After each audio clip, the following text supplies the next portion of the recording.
Good evening, ladies and gentlemen, boys and girls, and welcome to the T20 Vitality Blast match between Somerset women and Birmingham Bears women. Tonight's match sponsor are Thatchers. Thatchers have been at the forefront of cider making since 1904. They use their knowledge and expertise of apple varieties to produce a range of premium bottled, draft and canned cider. Somerset County Cricket Club would like to thank our principal Vitality Blast sponsor, Trade Nation. We're also pleased to be working in partnership with our ground naming rights partner, Cooper Associates, again in 2025. Cooper Associates are award-winning mortgage advisors and financial consultants with their head office in St James's Street, Taunton. Somerset County Cricket Club would also like to thank our principal partners for the 2025 season. Trade Nation, Cinetech, WPA Health Insurance, Silvertech, Eurolay, Brown & Brown Insurance Services, Thatchers, Green Thumb and Virtue for their support.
If you're looking for food and drink this evening, ladies and gentlemen, Matchday Food and Drink is available at our fan village and from the SCCC concessions and bars in the Lord Bowden stand and the Stragglers Coffee House.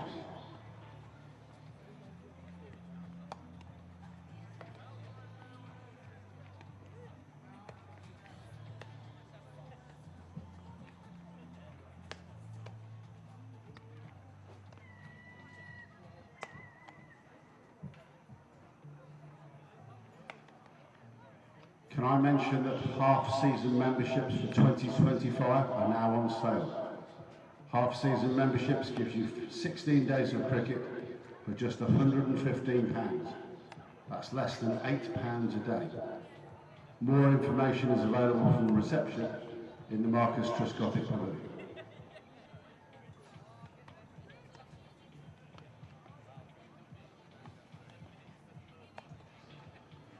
Can I also mention Cinetech Selfie to you?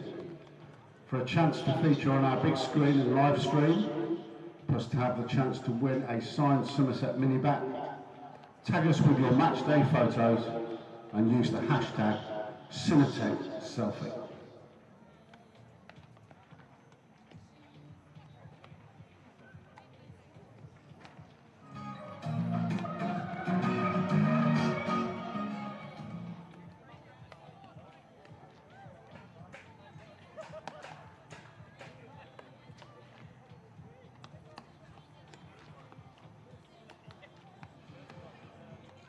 Somerset County Cricket Club are pleased to announce the next event in our 150-year celebrations.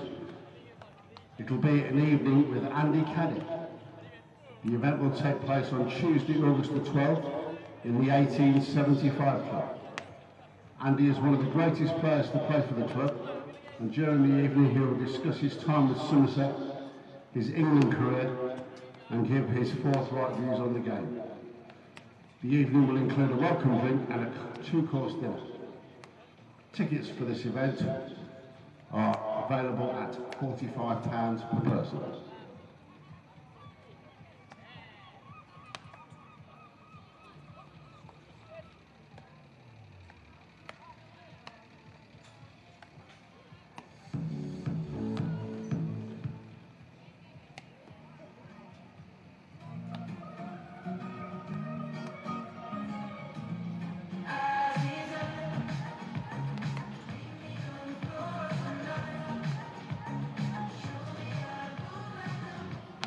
The umpires for tonight's game are Anne Harris and Julia Giles. Referee is Jason Swift. The scorers are Kevin Mitchell and Mike Turner.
Mr. Worldwide to infinity, you know the roof on fire. We go boogie, loogie, loogie, jiggle, wiggle, and dance like the roof on fire. We go drink drinks and take shots until we fall out like the roof on fire. Now baby, get my booty naked, take off all your clothes and you like the roof on fire. Tell her, baby, I'm on fire. Tell her, baby, I'm on fire.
That news of the toss, ladies and gentlemen, it's been won by Birmingham Bears, and they decided to bat first.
I got a feeling that tonight's gonna be a good night. That tonight's gonna be a good night. That tonight's gonna be a good night. That tonight's gonna be a good night. That tonight's gonna be a good night. That tonight's gonna be a good night. Tonight's the night. Let's live it up. I got my money. Let's spin it up. Go out and smash it like no one gone. Jump up that sofa.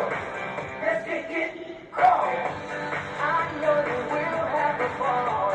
Get down and go out and just look it out. I feel stressed out. I wanna let it go.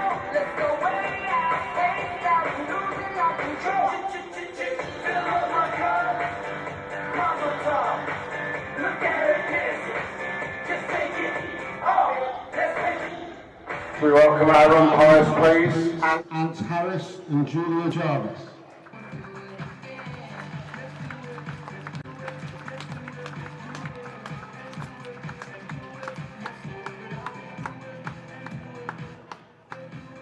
Somerset women's team led by their captain, Neve Holland.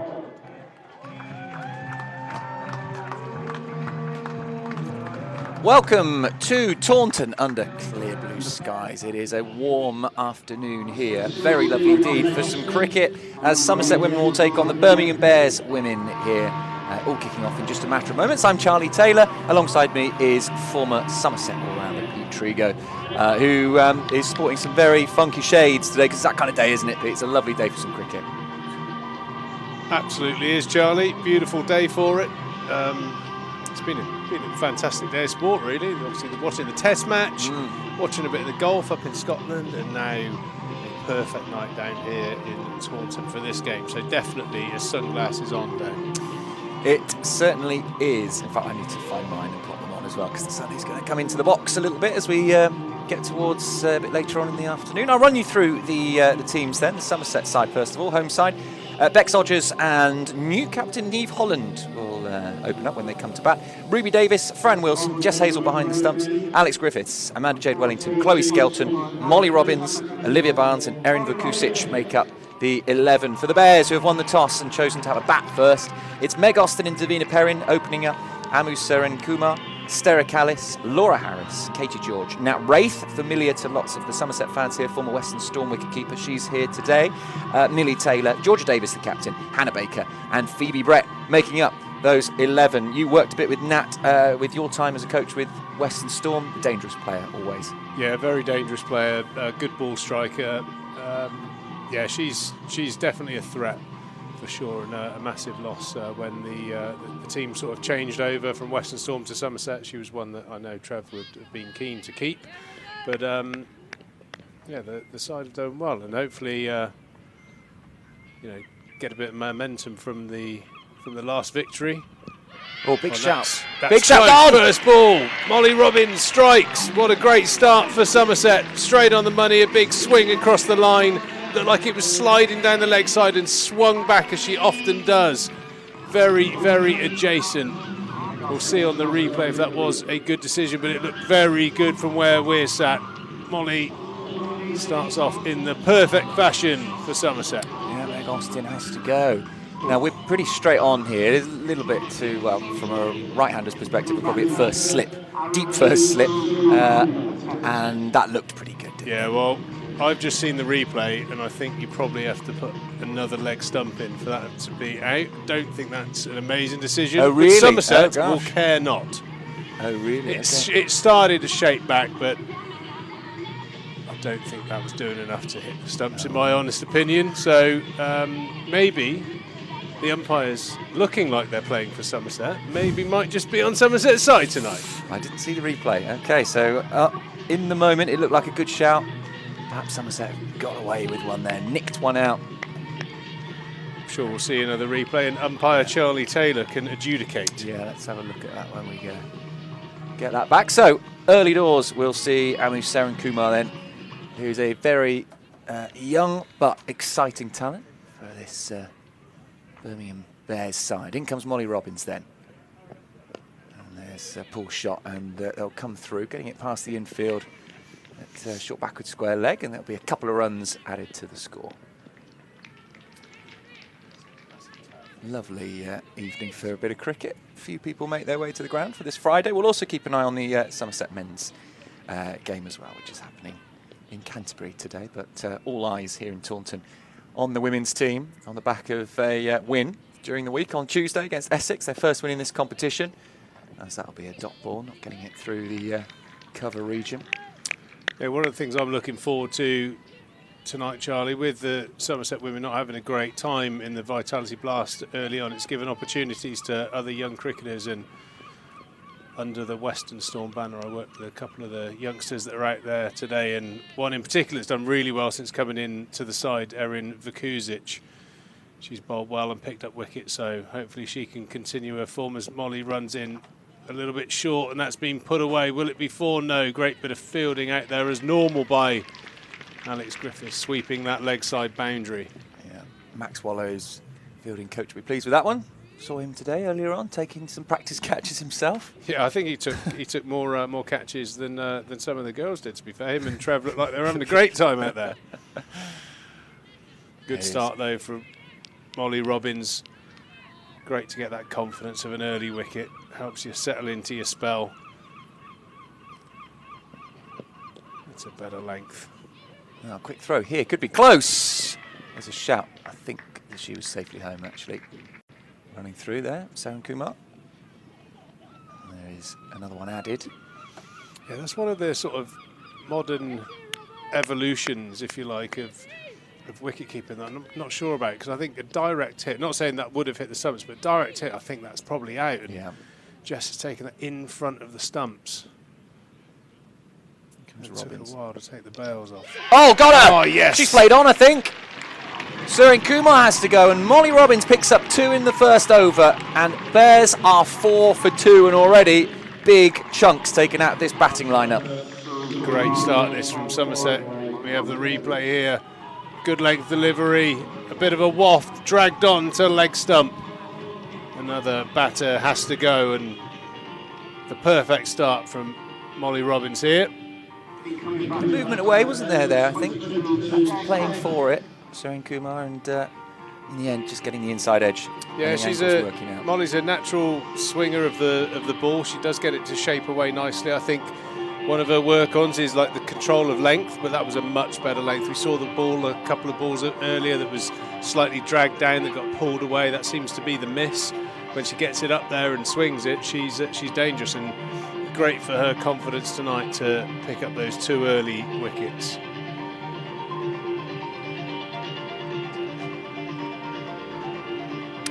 Well, we're going to see some spin, I think.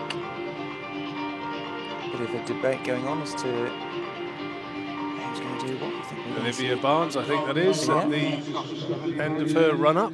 Well, turning to spin in the second over with Ravina Perrin there on 1 and Stera Callis yet to face the ball. That's not a bad idea in the power play. Yeah, really difficult to recover from a double wicket start. So Somerset very much on top here and have a great opportunity.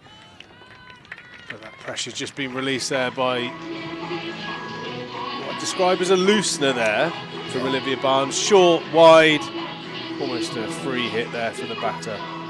Poor delivery. Yeah, eyes light up, don't they, when you see a spinner serve up one of those for you.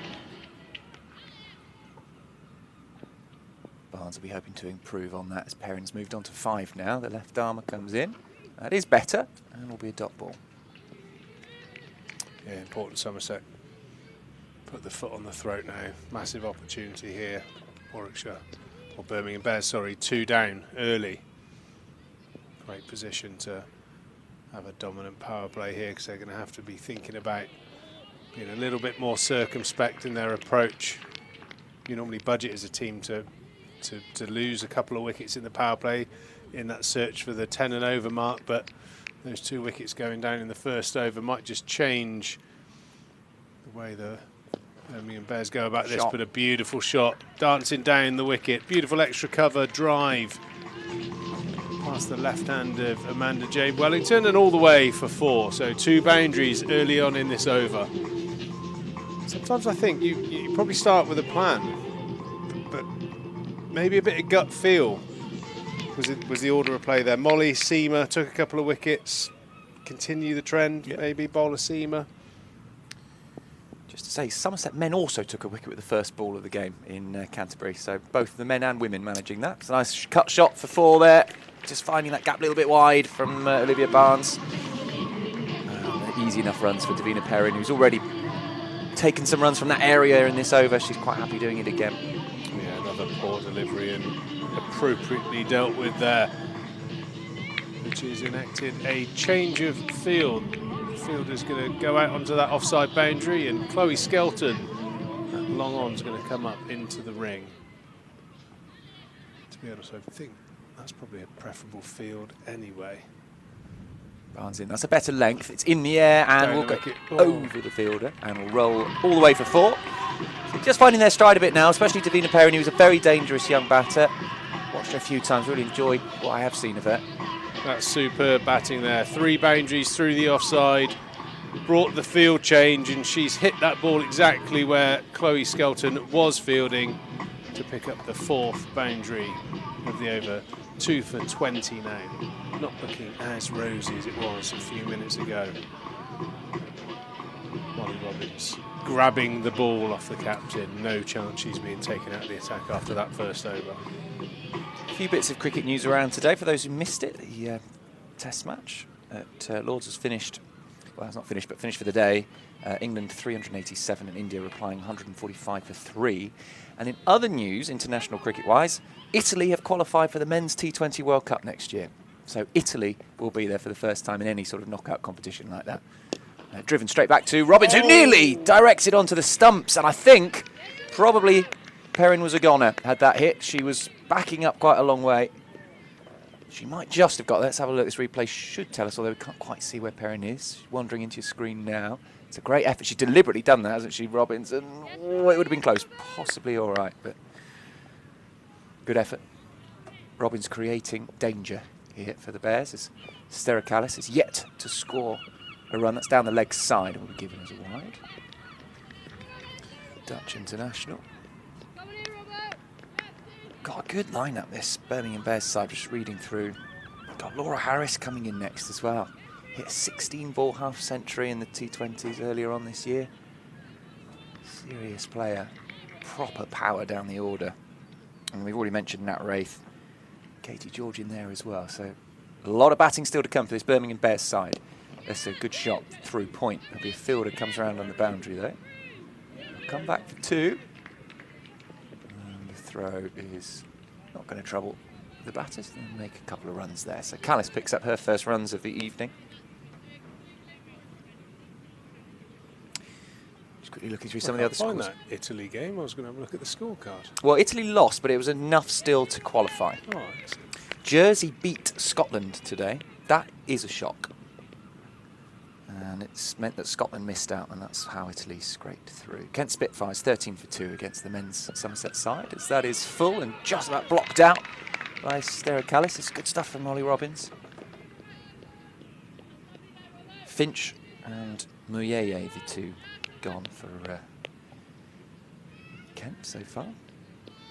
Men's and women's sides in action at exactly the same time for Somerset today, so we'll keep you up to date with both. 23 for 2 here in this women's game. Davina Perrin, the main damage causer. It's attempted drive, not really timed it. And there'll be no run.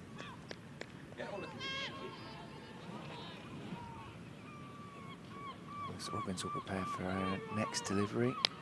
There's a few seagulls flying around this Taunton landscape. The Quantock's looking quite brown now. I was in France this week on a little mini break. It was looking very dry, and then as I flew back into Bristol Airport, I thought, oh, Somerset's beginning to look a bit dry as well. You can see it on the Quantocks today. As this is down the leg side. We're giving us a wide. They'll run on it. Looked to me like it hit something. Was it the wicketkeeper? Yes. I'm guessing by the fact that Hazel is wringing her left hand, presumably in a bit of pain. Yeah, I've already had a look at Italy replica shirts because I quite fancy a. I could see myself supporting Italy in a men's T20 World Cup. Is it Italy or is it Australia second 11? I mean, I'm just having a look at the card. There's a few notables in there. I remember doing an interview with Gareth Berg, who was representing Italy at one stage. So I think it's probably that, as this is just played into the leg side, and they'll pick up a run. Yeah, I think you've got to take it with a bit of a pinch of salt, but still, they're there. You know, you've got to get enough good players to do it to make it work, haven't you? So they've obviously got that. But it's a bit like the Canada side in the last World Cup where you looked at it, or the America side as well. And early Holland. Netherlands were pretty much South Africa B, weren't exactly. they, for a long time, and now look where they are, actually. They've got, okay, there's still a lot of South Africa links there, but actually there's a lot of Dutch players coming through because the sport gets bigger and it gets more momentum. Certainly does. Molly finishing off another tidy over there. She's got 2 for 11 off her first 2 overs. So great start. Birmingham Bears 27 for 2 after 3 overs. So no issue with the run rate, just those 2 wickets. But as you say, Charlie, quite a deep batting lineup, and they can probably afford to lose a couple and be competitive. They won't be too worried just yet, I doubt. We might see a change of bowling here. Going to see Chloe Skelton come on for the first time tonight. A bit more spin. They've obviously changed their minds. Didn't fancy another one of Olivia Barnes just yet. A lot of interaction between Neve Holland and Amanda Jade Wellington. I think it looks like she's the second in command tonight. And Neve Holland given the captaincy for this one. No Sophie Luff. Yeah, I like that as a move from Trev. Neve, she's a very combative cricketer. I've been impressed with the way she's gone about her batting since returning from injury. Very hard working, full sort of. You know, she's a full-on cricketer. You know, pedal to the metal. Everything she does is at good level, good desire to get better, which is what you want to see in your stand-in captain. Here comes Skelton again. Oh, that's top edge. Should be taken, is it? No. Close. I say should be. It was a bit of a tough chance there, diving forwards. It was Robbins there, I think. The golden girl of the moment. Diving full length. Looked like she collected it cleanly, but just on the just on the half volley. Yeah. Difficult chance, actually. It looked easier, I think, than it was. Oh, no, chance, direct chance. throw. Oh, don't get in the way of the ball. It wasn't a bad throw from Erin Vukusic. Looks like it's hitting as well. I mean, like I mentioned it in the previous run-out chance, I give the ball a chance to hit the stumps. We won't see from this angle, I don't think, if the ball... No. would have been... Probably would have been out. And yeah. Another good ball. This is in the air. We'll go over Amanda Jade Wellington's head. She'll chase it to the boundary. She'll get there. And there is going to be a couple of runs added. This is good stuff from Chloe Skelton. They're tossing it up. I like watching Skelton bowl because she's not afraid to give it a bit of flight. Yeah, this is the one before. This is the sweep shot wasn't quite fully committed to there. And that's a better shot. She's connected well with that. That'll be 4 runs. Just straying a bit too straight, too leg-sidey almost actually with that one. Chloe Skelton. And if you connect well enough with it, it should be 4 runs, which it was. So Callis moves to 10, the score 35 for 2. Well, Callis and Perrin showing no concerns about the Bears being 2 down, playing their shots, and the run rate is above 9 and over. So getting to the stage in the power play, well, they'll be quite happy with their work, even after that first over. So good batting from these 2. Yeah, when you've got Laura Harris coming in next, you've got a bit of a licence, haven't you? Nicely clipped into the leg side. Just be 1, should be, yeah.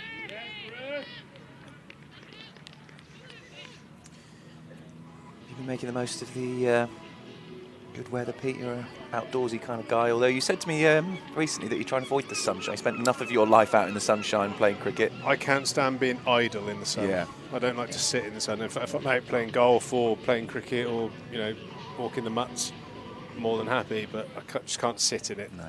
No, unless I've got a very, very nice ice cream on the go. No, I'm the same. Sitting in the sun, all I can think about is Moving. yeah. Well, all I can think about is the sun. My skin is being, I'm just doing damage to my skin. Whereas if I'm outdoors all day and I'm doing stuff, for instance, I went for a lovely bike ride while I was on holiday, and I was outdoors the whole day, but I didn't once start to, I had sun cream on and stuff and topped it up, but it didn't feel as bad as just sitting there. Creating little sunscreen slicks all over the road. Erin Vukusic into the attack from the river end. As I mentioned, it's been great to see her get a chance, and watching her bowl, she does exactly that. She's very accurate. She challenges the stumps, and was that a little outside edge? I think it was. A chance there for Jess Hazel behind the stumps. Yeah, tough chance, standing up. Still a chance. In comes Vukusic again, full, and this is just clipped into the offside for a single. Croatian heritage. Talking about all these teams that you don't necessarily think about with cricket. Italy we've mentioned, and now Croatia as well. Great to see the game spreading. This is what I love. I'd love cricket to be a bit more like football, where you can, really talk about it in any part of the world, and people will know teams that play it. It's already spreading a bit, isn't it? You see teams coming up that are not traditionally associated with the game.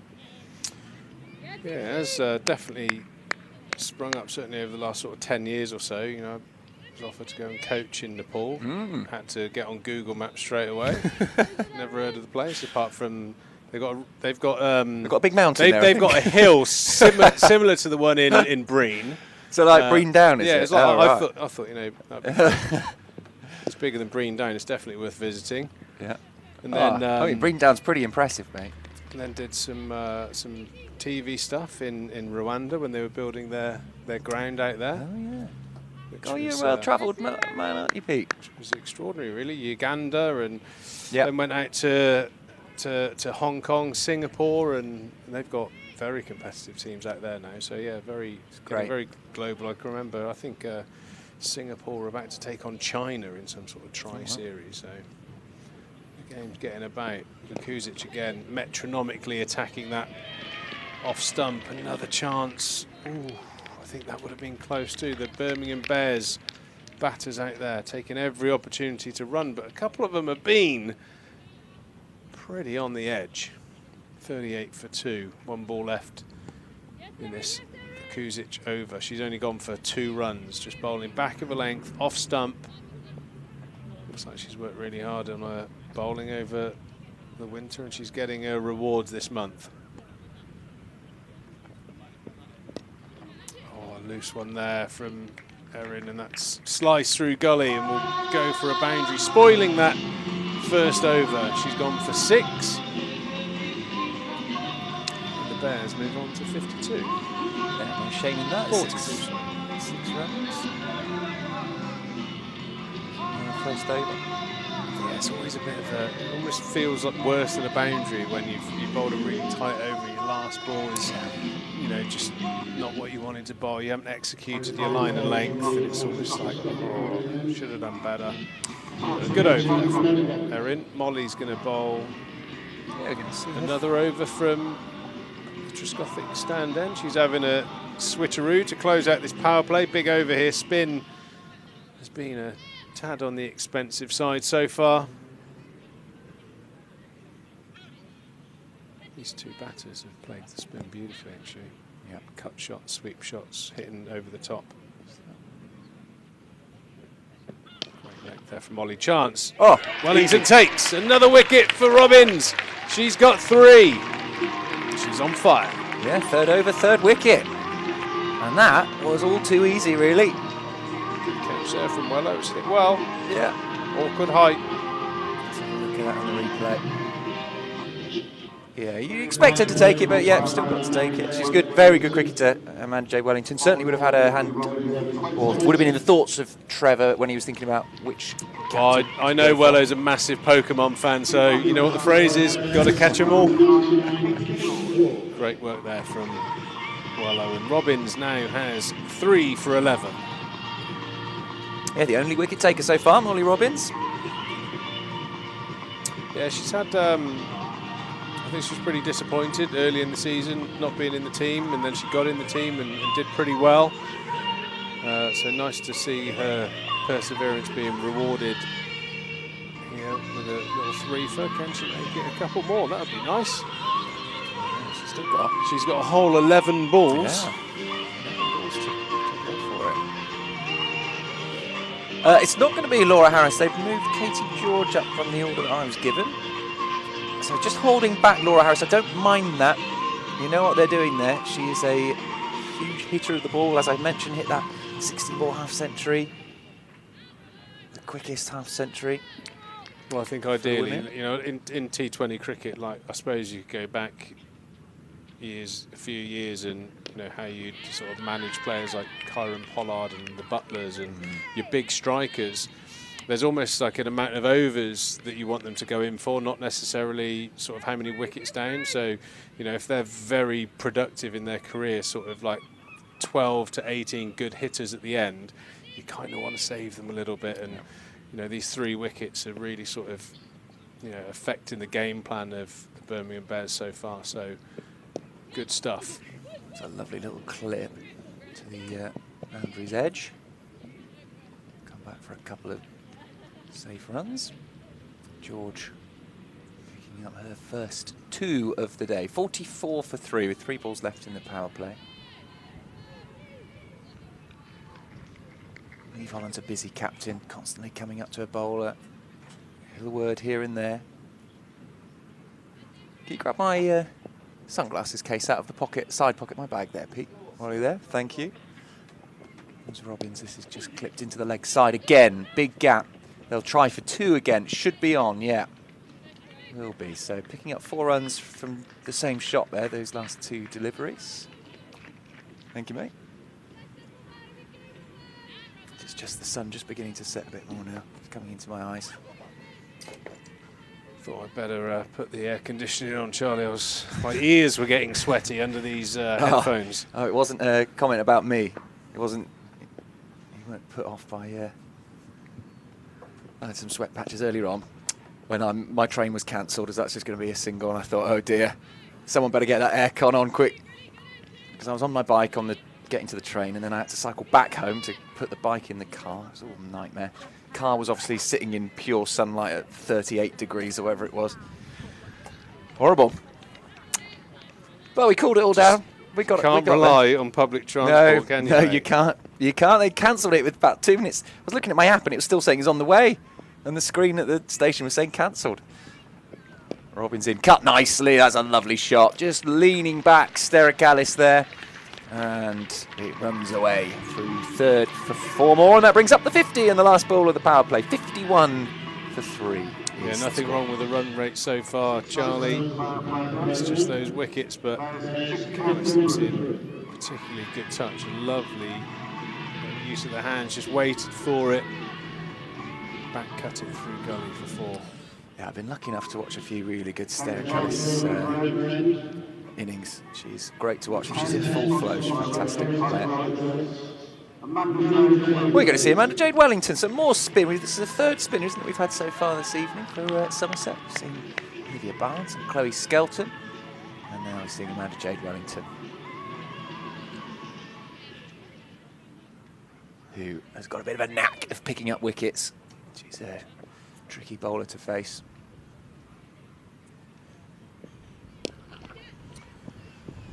Yeah, she certainly puts a fair bit of side spin on the ball.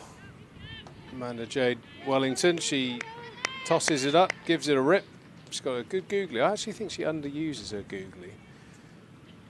She's always looking for that magic delivery, but she certainly has that bit of X factor about her bowling. She's normally the go-to when the team desperately need a wicket. Another flighted ball there and a good shot through the covers. Should pick up 2 and will.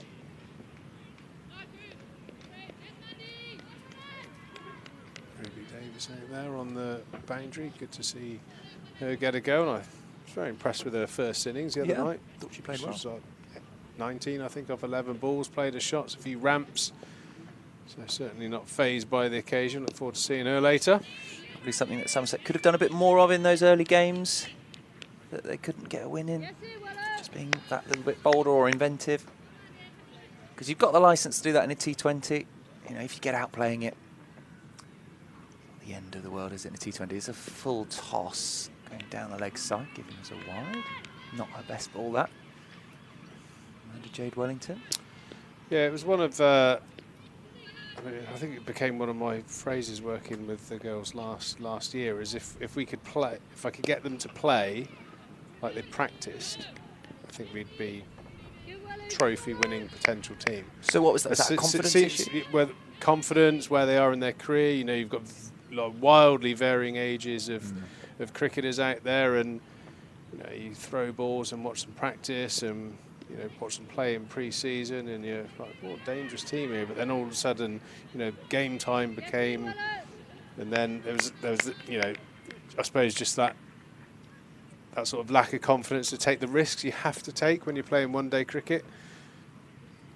But I think that's the upside of having a rough start to a competition. You know, all of these games now are about development, learning, and getting some momentum for going back into the 50-over stuff, where they're nicely placed in the middle of the table. So yeah, like, you know, Ruby, Erin getting a go and doing well. Molly picking up wickets. You know, all of these little confidence boosters. You know, they are where they are. They're not going to be able to qualify. So some great opportunities to be brave out there and showcase your skills. Sticking with spin changes here from Neve Holland. She's not just giving bowlers spells, is she? She's active.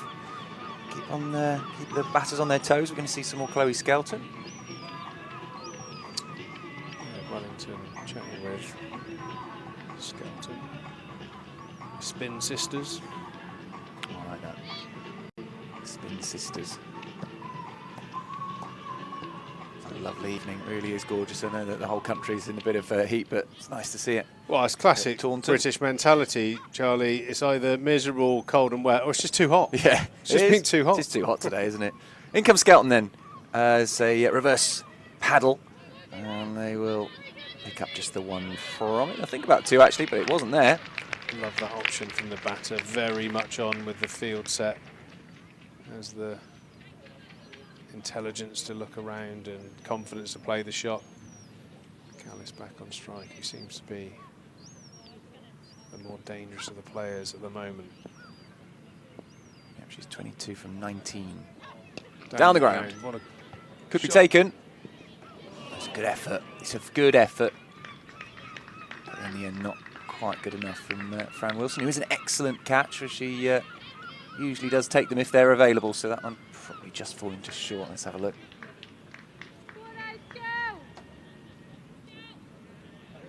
Yeah, just in front of her, I think. In comes Skelton.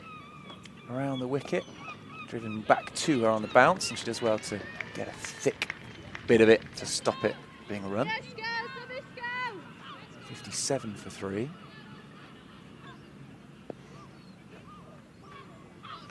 Halfway through the 8th over, a bit of a field swap now. They're going to try and cut off that option that you were just talking about there, Pete, that Katie George used the last time, that sort of reverse sweep. Yeah, it brings the challenges, those players that are confident with the... Oh, what has gone on there? She's played it out wide, which I don't mind that from Skelton. I think it's a deliberate ploy, and George has gone reaching for, I think, got a top edge.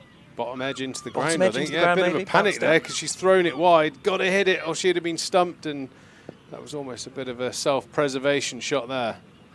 Down the wicket again, and she'll pick up a single. Nice delivery from Skelton. Segue to another great delivery we've got in the back. Shep's just walked in with what looks like a tray of muffins. Oh, my word. And has this young lady made them for us? Yeah. Well, thank you very much. Wow. You came up, lady, you said you were so impressed with Nicky Morgan's cupcakes. You said, can we make some?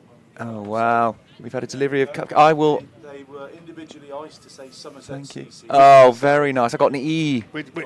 Can you point? Thank you. Which one's the best one for me? Show me. Show me which one's the best one. That one. I think you're right. It's got a little bit of extra icing on it. Lovely. And an S. Is that an S? That's a C, is it? Okay. Yeah, it's not you. It's just he's not great at reading. Yeah, no, I don't. It just give him a few I don't goes. read, I wait for the film to come out. Exactly. Well, thank you very much for those lovely cupcakes. Yeah, come and do my job for a bit if you like. Quite shy, I think. Right. Well, thank you very much, Birmingham Shep. Bears, And little Shep. 62 for 3 off of 8 overs. Don't forget, throughout this game, the Cinetech selfie is up. If you take a selfie of yourself at the ground, tag it into one of Somerset County Cricket Club's social media and make sure you get a little shout out. But obviously make it a good one, you know, big smiles. We're going to see Alex Griffiths now. Gosh, lots of changes in this Somerset side so far. Not letting these batters get used to any one bowler. In comes Griffiths. Shows the options that Somerset have got. A lot of all-rounders in this side. Good ball to start. How about that little cake delivery, Pete? Unbelievable service, isn't it? Yeah.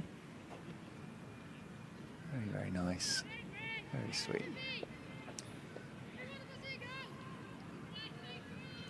Callis there on 27, going nicely from 21 balls. George about a run a ball at the moment. Just getting in. Comes Griffiths again, trying to make a bit of room for herself here, Katie George. Throw into the stumps. Who's backing up? There's a player coming in from the boundary.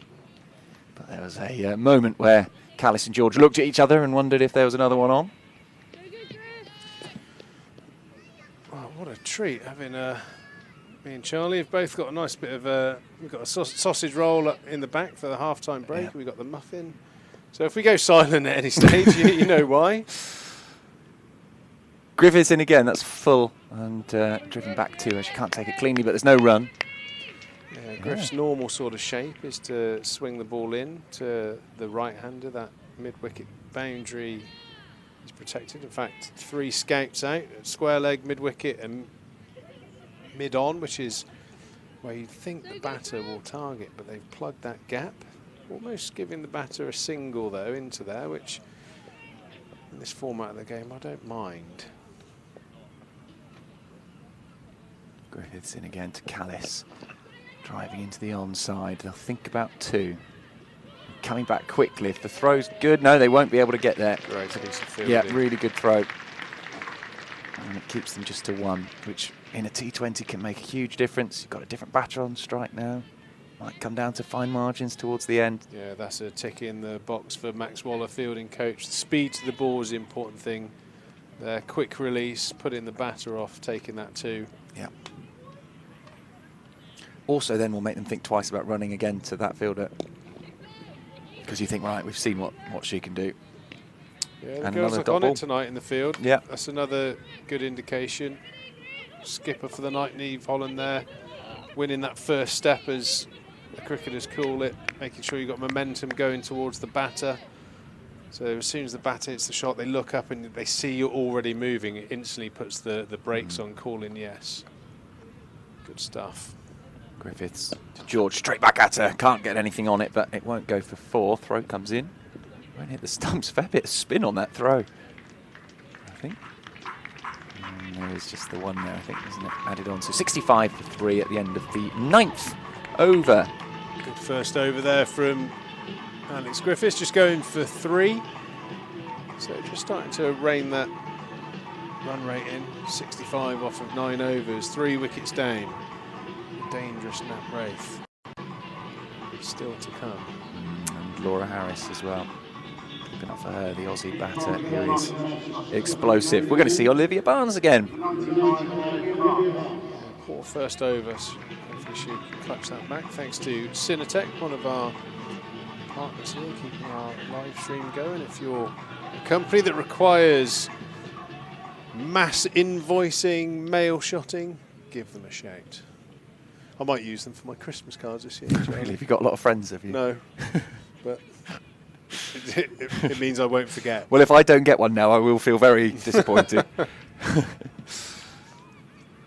Don't you normally do like a barbecue or something? Get some on Burnham Beach or something like that? Yeah, get a nice barbecue, get some sandy sausages. I know you love them. In comes the left armour then. Full toss in the air, but will be safe. Run away for 4. Can't be serving that up. Too easy. Poor start to the over from Barnes. Instantly put under pressure again. And Had a drag down in the first over, now a loopy full toss, put away.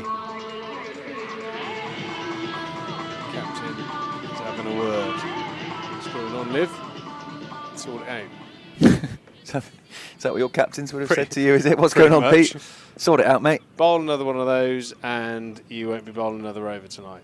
That'll be something like the words that I would have heard in the past, with a few expletives thrown in between, Yeah. no doubt. So I'm trying to think. All the captains you played under. You played under a bit of Langer. Langer was brilliant, Yeah.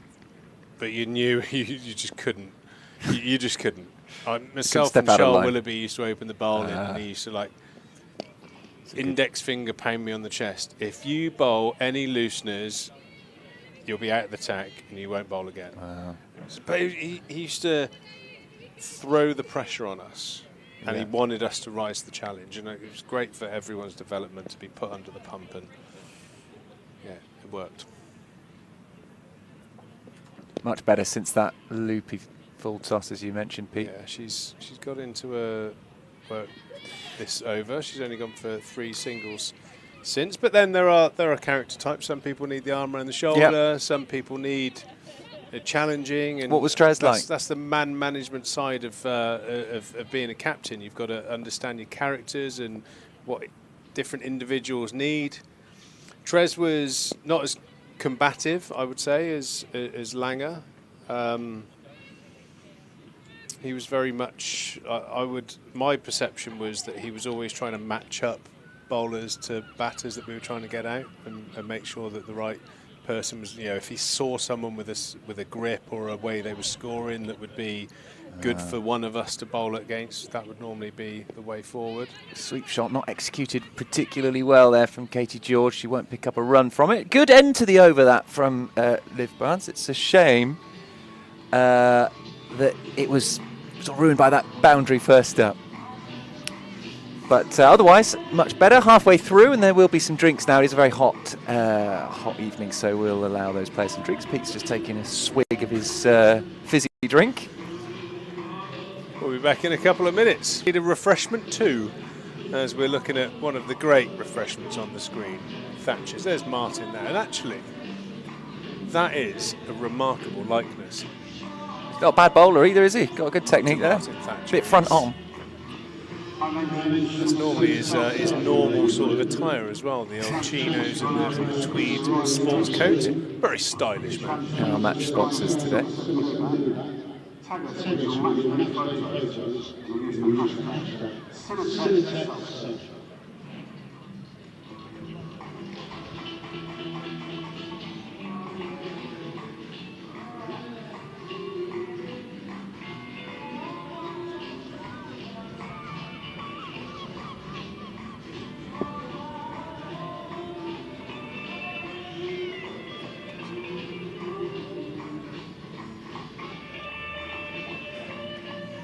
.73 for 3 at the halfway point, as we just see the two groups taking a bit of a break. It was still reading 33 Celsius in my car when I parked up today. As I mentioned, the train was cancelled at the last minute, so I ended up cycling back home and coming here in the car instead. Do try and use public transport, but sometimes they don't want you to use it. They make it as hard as possible. Although I'm not sure what the issue was today. I think there might have been some issue on the line higher up. There's one service we won't be using until December the 31st, and that's a hairdresser, Charlie. We're having a growing hair challenge, aren't we? Oh, yeah, we have a competition, so you can grow the most hair. Buddies. We are hair-grown buddies.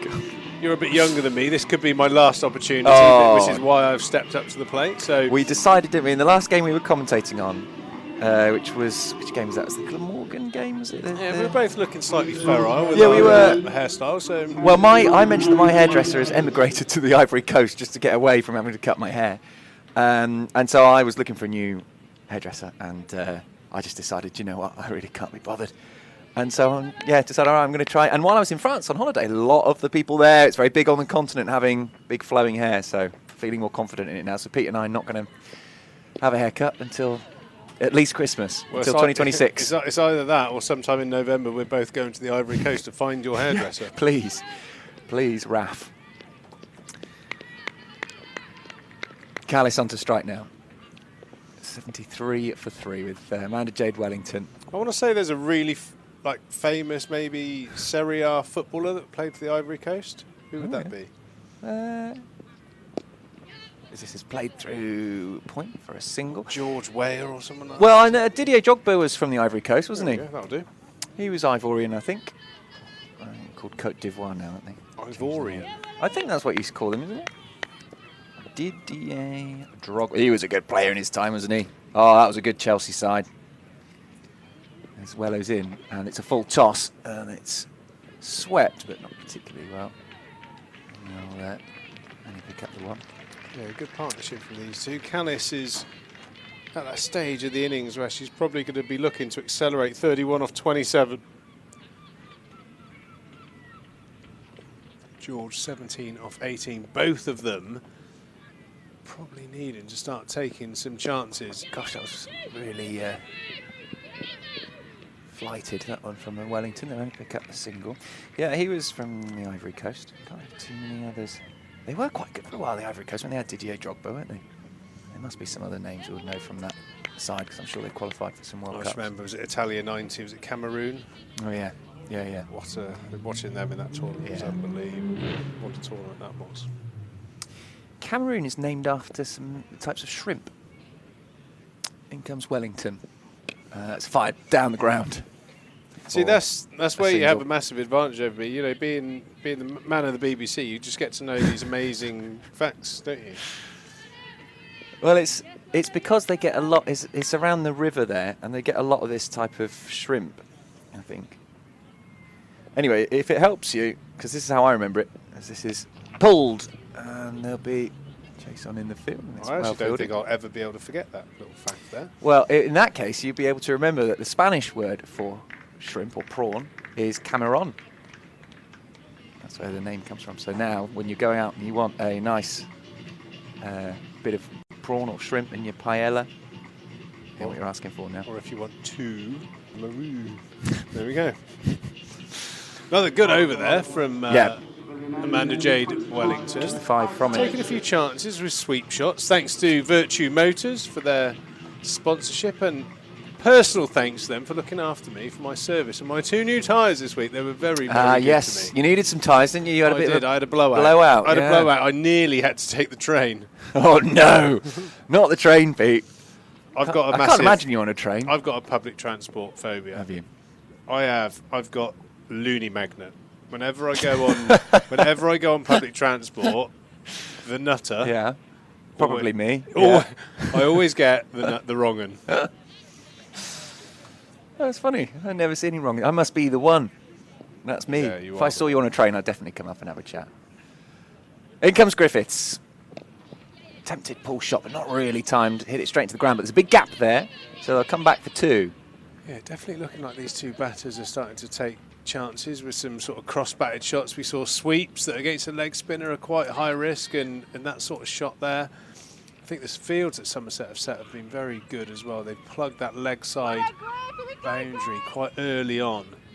A lot of runs in women's cricket in particular, all cricket has scored through the leg side in one-day cricket, and they've plugged that gap. And it just throws to the batter. You're going to have to find another area to hit from, and Alex Griffiths has bowled a tight off-stump line, so hitting through the offside's got a bit of risk to it as well.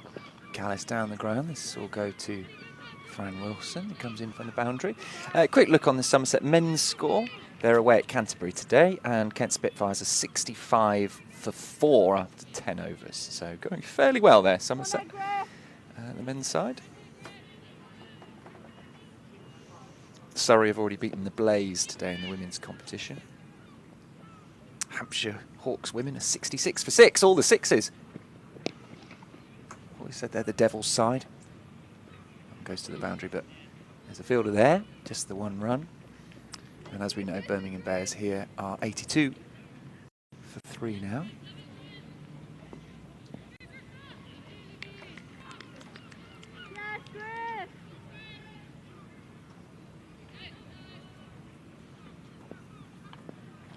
In comes Griffiths again. She's into her 2nd over. Callis on strike. That's full, very full. Goes through to the keeper. Bit of glove work by Jess Hazel. They're quite awkward to collect a Yorker length delivery. She's done well, stayed low.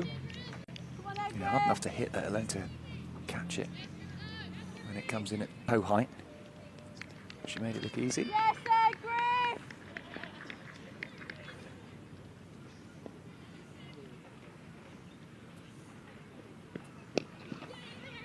Into the covers, there's a quick single, and they make it fairly comfortably really in the end, although the throw did come into the bowler's end. Gentle breeze here, just the flags fluttering a bit in the breeze. God, there was some serious wind out in France. I was in South France just for a quick holiday. Was that the shrimp? Didn't have any shrimps, actually. Was that you didn't have any Camerons? I didn't have any Camerones, no. No. Don't know what it is in. It's probably, I'll have to look that up in French, see if it's the same word. Anyway, some serious winds out there. Oh, this is an inside edge. And Griffiths throws her arms up in the air. Can't believe that hasn't hit the stumps or at least done something. And that's the end of a good over from Griffiths. It was the same here. It was pretty windy as we look at this lovely Cinetech selfie here. We've got the Devil +1. 4 sixes in the crowd. Look like they're having a great time. Keep them coming. Yeah, and in the shade as well. Good idea. It's very hot in the sunshine. Yeah, they get this wind which comes down the river valley there, and I didn't really know about that. So I picked that day to go out on the bike. And I got back to the bike hire shop at the end of the day and I said, oh yeah, I did this, and went there and he said, you did all of that on today? It's just none of the French people would have gone out on that day because they knew all about the conditions, so I had absolutely no clue. I was going up one hill in this mountainous area and I looked at the speed and I was thinking, I'm pushing quite hard here, I'm doing quite well up the hill. 6 miles per hour into the winds. The winds were about 60 miles per hour gusts into my face. Just going uphill into that, I just could not get any speed up. Well, with the Tour de France on, I'm surprised you didn't just strap on to the peloton, Charlie. You probably only needed to do about 30. Yeah, probably easily could have caught up with them for sure. You can see Kusic again. This is played nicely into the leg side. These two looking pretty comfortable here. Not giving all that many chances away. We saw that sort of inside edge towards the end of the Griffith over, didn't we? But otherwise, fairly comfortable. Good test here from Kusic, bowling at 2 in batters. Bar that first over the last ball, she bowled really nicely and didn't notice and won the last game. She was very adept at bowling sort of those Yorkers that you can't sort of get under. She's fairly tall. I haven't met her face to face, but she looks like she's fairly tall from here. She's not very tall. Is she not? She's just quite sort of skinny and therefore looks tall. Molly Robbins is tall. When those two are together, I'll get the idea as to how tall she is. It's about the same height as Amanda Jade by the looks of things, when they just had a little chat there. So those sunglasses you got on, Charlie. Great shot that over cover. What a beautiful cricket shot that is from Callis. That's the boundary she's been looking for a while now. She moves on to 42. Very classy shot there, inside out. Over the cover fielder and Skelton, no chance on the boundary. That's a cracking shot, that. Really good. Taking a bit of a risk, stepping away, leaving her stumps exposed, but backing herself to hit it. And playing a really nice shot. 89 for 3. This is looking like a decent total at the moment for the Bears, considering they'd lost 2 wickets in the first over. A bit more leg stumpy, this one from Kusic. And that'll be 1 run. That's the one sort of caveat to the field set. 3 of the out boundary riders are on the leg side, so anything even off stump, you know, you run the risk of being hit through the offside where you don't have as much protection. So very much a field where you've got to be sort of middle stump, middle and leg, make the batter hit to that long boundary on the leg side. Great shot there. Chance for Wellington. Doesn't hit. 2 or 3 run-out opportunities for Somerset. None executed so far, but good piece of fielding, good clean pickup. Kusic attacking the crease, bowling nicely tonight. Callis on 43. Looking nicely set from 36 deliveries. In the air over the infield, that'll be 4 more to Stera Callis. She moves to 47. And she is playing very nicely. 37 balls, 47 runs to Callis. The score moves on to 95 or 94. Can't see the scoreboard's gone. 95 for 3 now. Erin's not really bowled a bad ball that over. That's all down to the batter, those 2 boundaries.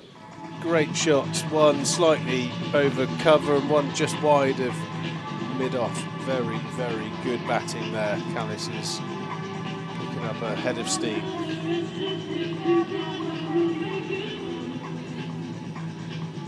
Yeah, seriously talented cricketer, Mr. Callis. Somerset need her out, really. If she's there in 7 more overs' time, this could be a very big total. Yeah, I think we are in the realms of a free hit City. You know, 3 down now for 95. I think the Birmingham Bears batters will be chasing boundaries from now on, especially with 2 strong hitters in George and Wraith to come. So they've turned to Wello, Amanda Jade Wellington, the overseas signing, who's been brilliant for Somerset and also for Western Storm in previous season. Clipped out into the offside, will just be the 1 run as it gets to the fielder on the boundary quickly. It's a quick outfield here at Taunton today. Getting to that stage in the season, especially with the lack of rain, I should think the ground staff are having to really earn their money, keeping it looking as good as it is. So well done them. Coming in front of her stumps there, trying to sweep it hard. Could go all the way. There's a chase on. It will just pull up a bit inside the row. Fielder gets the throw in. Brilliant running for 3. And that is a half century, I think. Yeah, Callis brings up a half century with a 3. She goes from 47 to 50, raises her bat. And the Birmingham Bears team in the dugout applaud. They're in the full sunshine there. They'll be tanning, I should think. They won't have a choice sitting in that. There's no shade out there. Yeah, that 3 very much driven by the non-striker George. He ran hard. Made sure Callis would get through for that 50, and now even more of a green light to play some shots. Steps across, swats through the leg side. That's going to be 4. Superb batting by this pair. Somerset desperate for a wicket now. These 2 looking very comfortable. George this time getting on the boundary train. She moves to 26. Yeah, Callis' 50 came off 38 balls with 6 fours. Really good. And has now got power to add with 6.5 overs to go. Still there. Yeah, I think definitely a sign that the Bears are in the upper half of the table, near the top, playing with confidence. The wickets that fell early haven't stopped them playing and played with a lot of confidence. A clear sign that the runs have been shared around the team. George moves to 27 with that single. The score on to 104 for 3.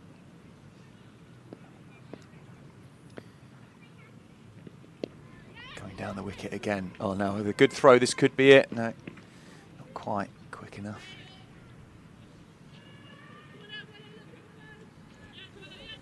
Callis on to 51 now. Bet the ice cream van's done good business today.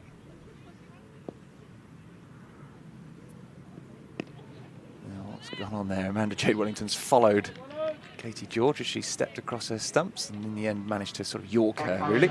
And there's no run. So 14 overs gone, 105 for 3. And considering where they were at the end of the first over, which was 4 for 2, yeah, she just Bears have done very well. Lifted her leg to let it go by. I wonder if that was a chance just to whip those bails off.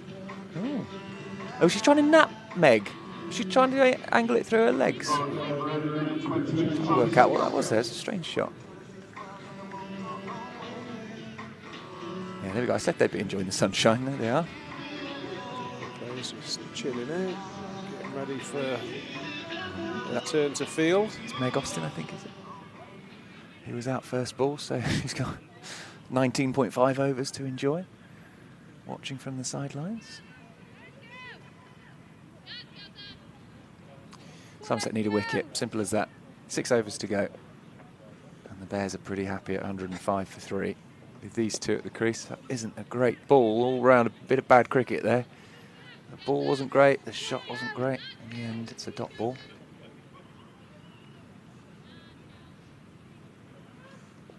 It's Chloe Skelton who runs in over the wicket. That's better. That's better. There's the wicket. She came forwards, Sterakalis there. It's a fantastic innings of 51.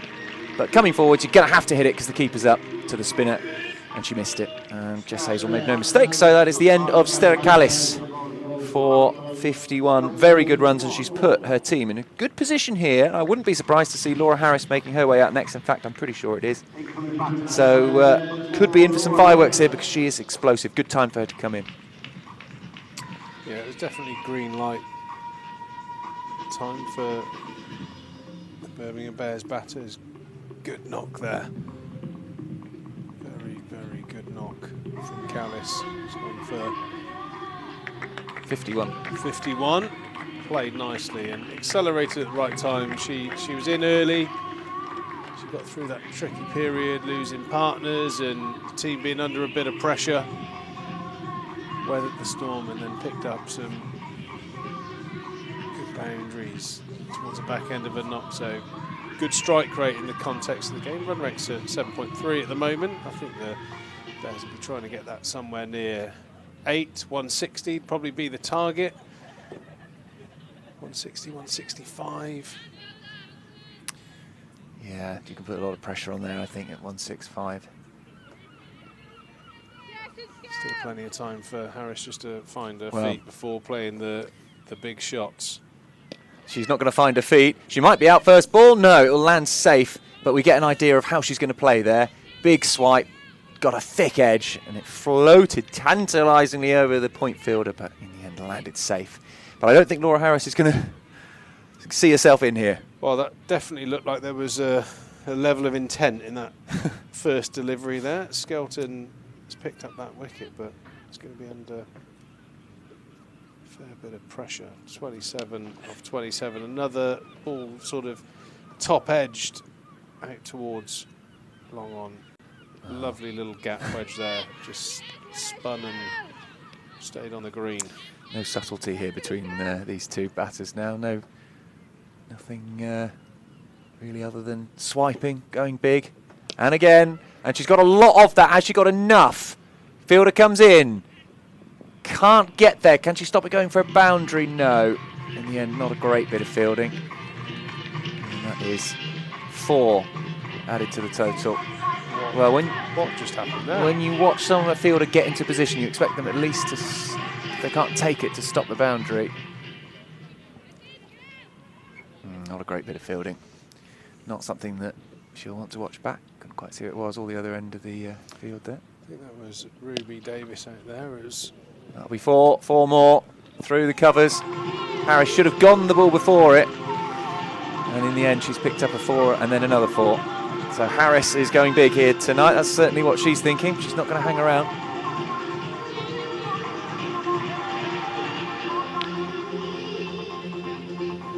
Oh, with 5 overs to go. Harris is on 9 off 3. She does have, as I mentioned, that 16-ball record half-century in this game. So we could see a big score here for Birmingham Bears. That's why they held her back. I think they like her coming in at this sort of time. 5 overs is probably perfect. Yeah, 5 overs, 10 of her. 165, thanks to Pump Supplies. Industrial pump solutions. I did a bit of Googling. Oh, yeah. Because I saw Pump Supplies and wondered what they were all about. So, yeah, if you ever need, like... I'm not going to go on, I want to hear the end of this. Go on, if you have a serious issue with your drain at home, Charlie, I think it's down to... Top edge and gone. That is the end of Katie George. And it's Molly Robbins again. Molly. First ball, and she's got her 4th wicket of the evening. Molly is flying tonight. 4 first so far, 5 more balls. Can she get 5? She's the golden arm tonight. Well, she must be wondering, why is no one else chipping in? Well, actually, there has been, of course, the other wicket for Chloe Skelton. But the perfect time to stop me talking about Pump Supplies. A wicket has fallen, And Warwickshire. We'll come back to the I pump think that supplies. might just curtail the onslaught that we Well, were about to see. Really timely wicket, but Nat Wraith, who coming bats with a very sort of carefree attitude, clean striker of the ball, very powerful, as we saw a number of times when she was in the Western Storm team. A couple of brilliant 60s, 70s, very powerful, plays a lot of shots. Perfect time for her to come in with 4.5 overs to go. 115 for 5 now. Robbins 4 for 20. An excellent evening's work for her so far. Can she cap it off with one more wicket? Her old teammate would be a lovely little 5th wicket for her.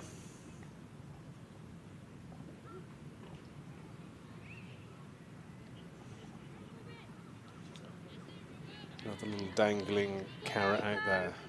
No Somerset women's cricketer has picked up a 5-wicket haul yet. Can she etch herself into the history books?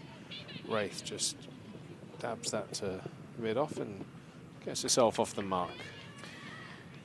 Well, I think Harris, looking at the way that she started, will definitely give an opportunity. Someone out on that deep leg side boundary might get a skyer any minute with the sun blaring at them from over the Pegasus building. That'll be a nervy one if that goes up in the air. They're always nervy ones. When I see one coming to me like that, heart always starts thumping. Always coming up with ideas of the many ways I could find to drop this particular one.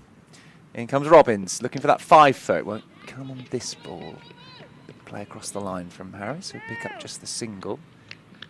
I'll tell you what, they're not bad names either that Molly Robbins has picked up today. Meg Austin, Davina Perrin. We've got Amu Suren Kumar, very exciting young talent. Katie George. Can she get one of these to complete the 5 for really ripping the heart out of that top order of the Birmingham Bears? In she comes. Short and wide, so that won't happen this time. In fact, she's going to leak a boundary there. Nope, the fielder comes in nicely, and there'll be a couple added. 119 now for 5. Wraith on to 3. Harris at the other end on 10. Very dangerous, Laura Harris. Robbins with 2 balls left of her bowling evening. I was going to say left of her evening, but she may yet bat. Somerset will be hoping that she won't have to.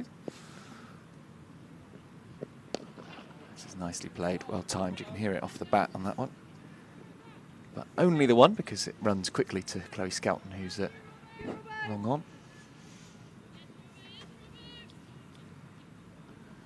One more ball for Molly to take that first 5-wicket haul. Can she do it? Harris on strike, who's winding up.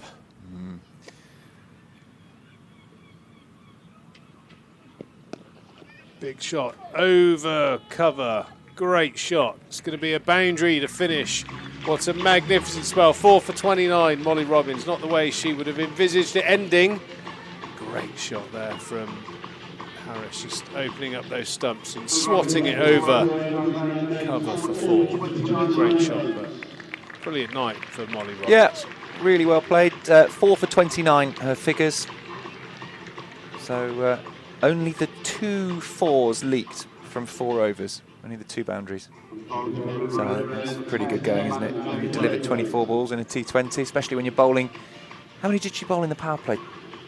2 or 3? 3 in the power play. She bowled the 6th as well. Yeah, so I think that's really good in the power play to only leak 2 4s. Well bowled, Molly Robbins. Yeah, she's done great. Wello now. Griff's only gone for 8 off of 2 overs, so I expect her to close out this innings. For Kuzic with those Yorkers. 4 overs to go. Expect those to be shared between those 3 bowlers, Griffiths, Wellington and Vukuzic. 124 for 5. Wellington in, flighting this one.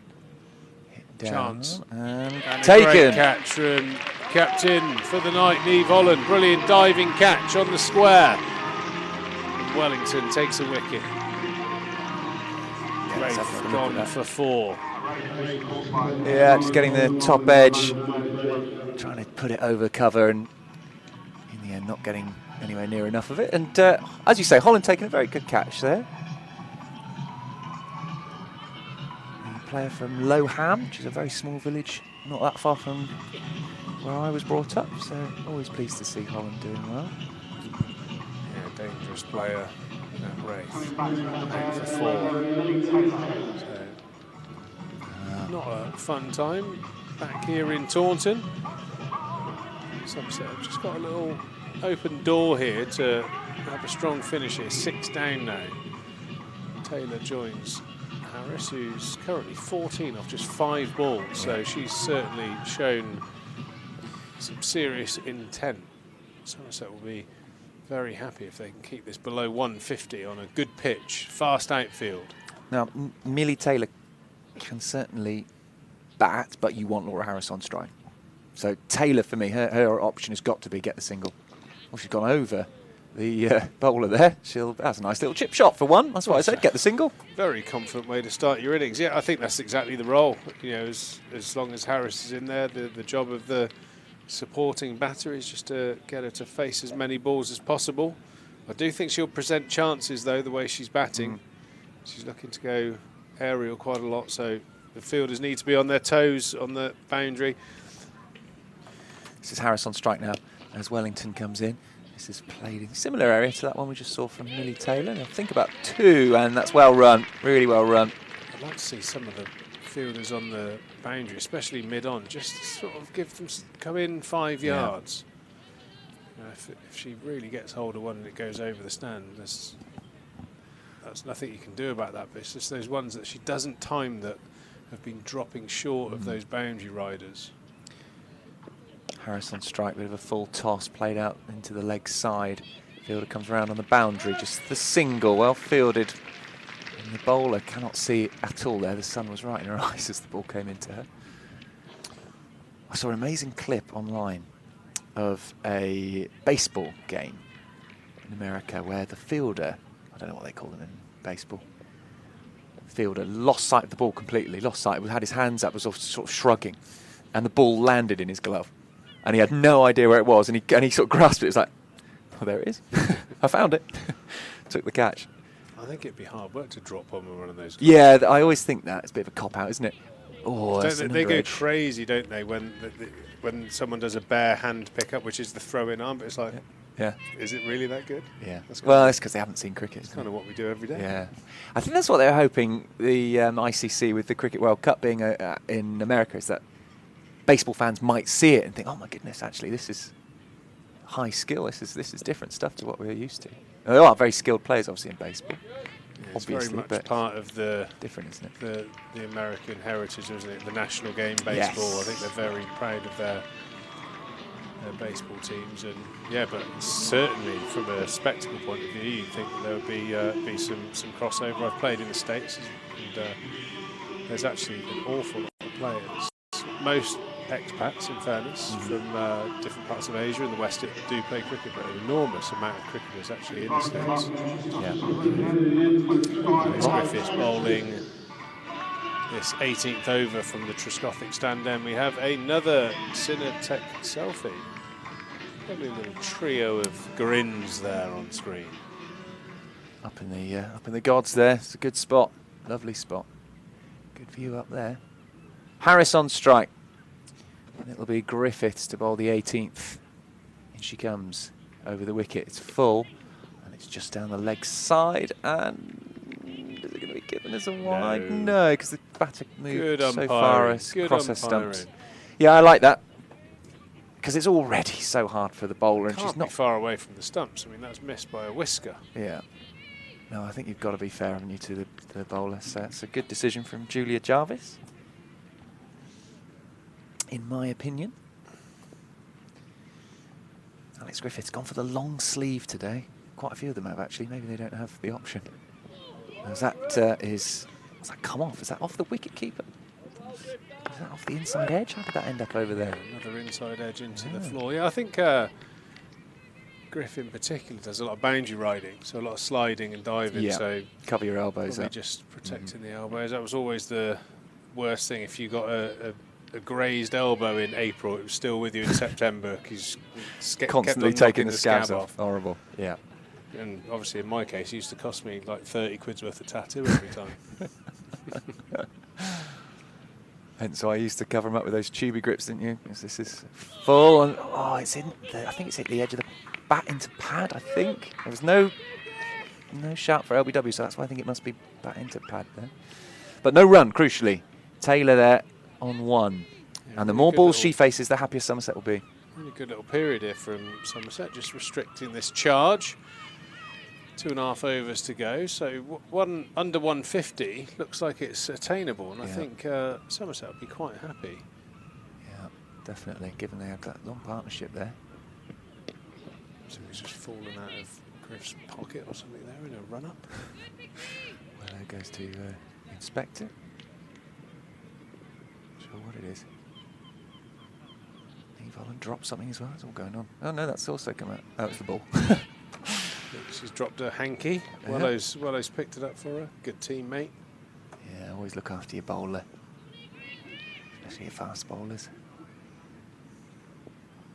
I saw Leach was in the. Speaking of bowlers, I saw Leach was in the. Speaking of fast bowlers. Yeah. This is pulled, and the fielder won't get there. It's 4 runs. Well, Welsh played that. A bit of a shorter one from Griffiths. Check to see if he made the team. That was my point. Yeah, I think that's an area that needs protecting here. I definitely think the mid-off up would be an option here. I know she's strong, but she looks in her bat swing that she's certainly going to look to attack that leg side rather than over mid-off. I mean, it's almost like one of those brilliantly designed games. Oh my word! What have we just seen? I don't know how to describe that shot. Sort of the sliding over pull shot where she fell over, and the fielder taking a catch quite comfortably at just above head height, pops out of her hands. What on earth is that? And the dangerous Harris, the golden arm of the day. I mean, I don't really quite know how to describe that, but pretty average bit of fielding there from Molly. She had such a great night. That's a shame. Getting rid of Harris now would be massive in the context of the game.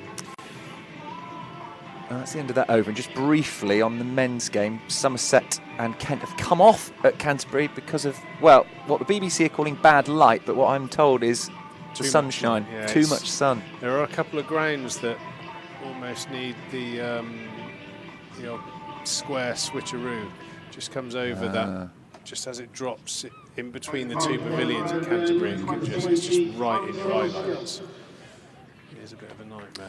Kent are 109 for 6 in that one. Looks like they went off at the fall of a wicket because there's only one batter in, according to the scorecard. Right, we're going to see Chloe Skelton then.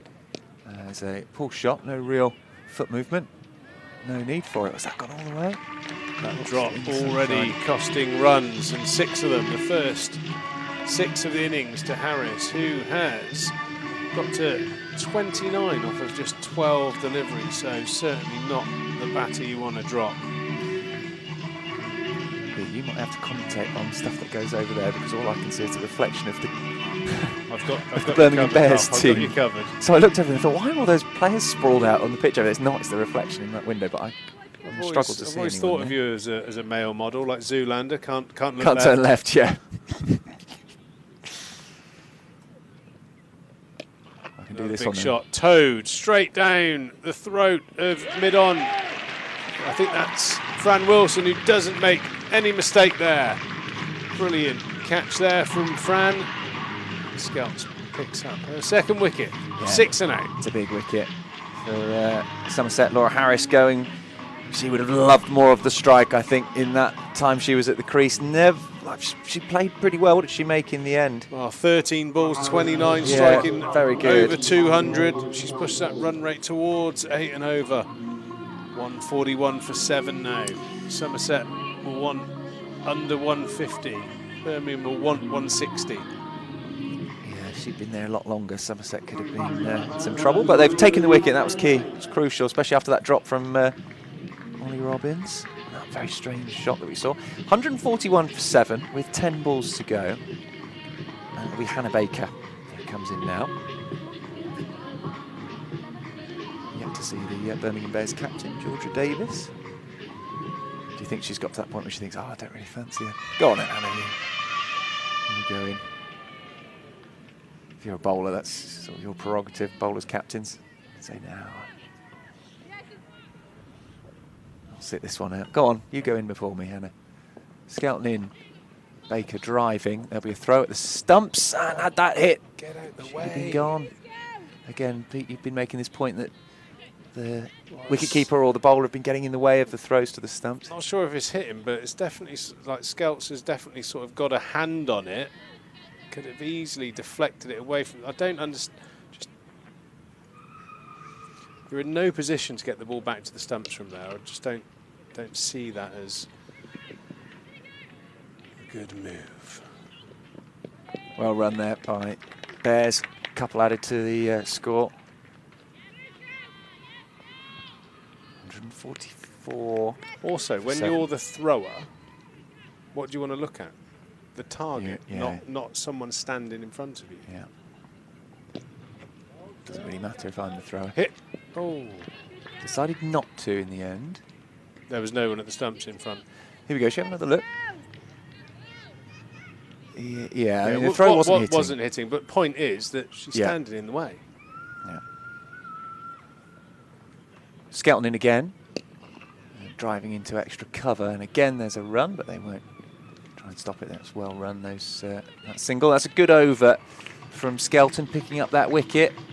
Yeah, 19 overs gone. Wicket there from Skelton, picking up the wicket of the dangerous Harris. She's bowled well, and who's going to be given the opportunity to bowl this last over? Looks like it's going to be the Yorker specialist, Erin Vukusic.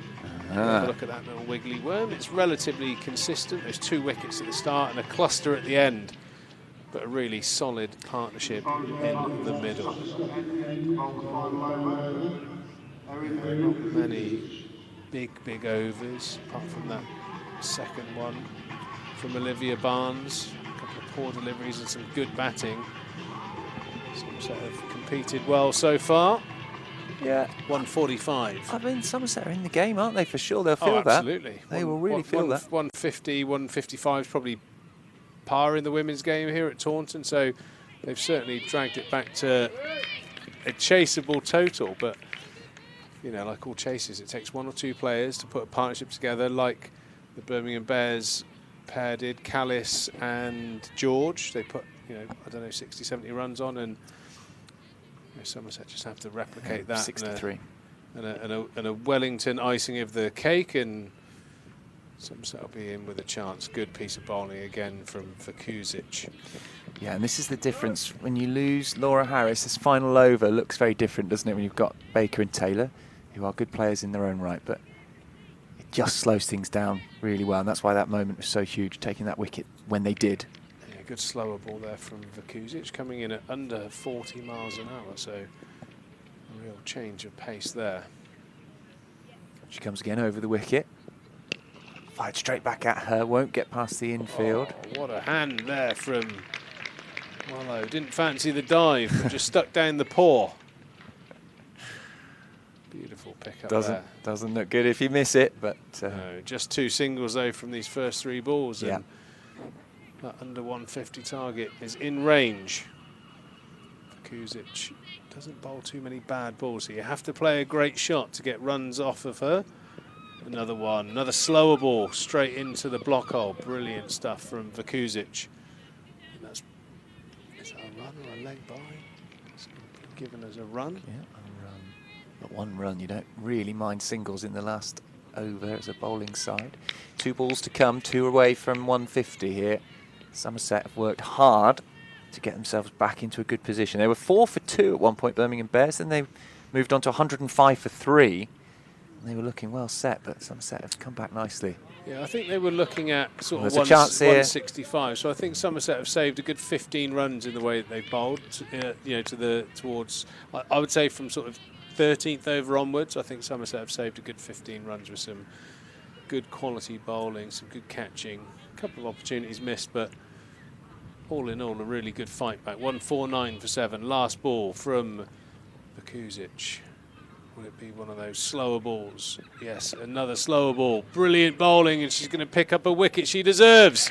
Yeah. Great way to finish the innings. And I have to say, at halfway stage, I'd be very, very happy if I was Trevor Griffin. 150 to win, because that's a dot ball, obviously, the wicket at the end. And Bakuzic picks up that final wicket to fall in this innings. And Somerset got to chase 150, Pete. And I think, as you said, they'll be pretty happy with that. Yeah, really pleased to see that. Erin's got the confidence there to bowl out the back of the hand slower ball, which, you know, for some bowlers takes years to perfect. She's bowled full, she's bowled under the bat, and she's thrown in, you know, a couple of sort of 38-mile-an-hour slower balls as well. So, you know, to just go for 3 runs off your last over, massive tick in the box and excellent work. So 149, 150 will be the chase, and we'll be back with you in about 15 minutes.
Again, thank our match sponsor this evening, Thatchers.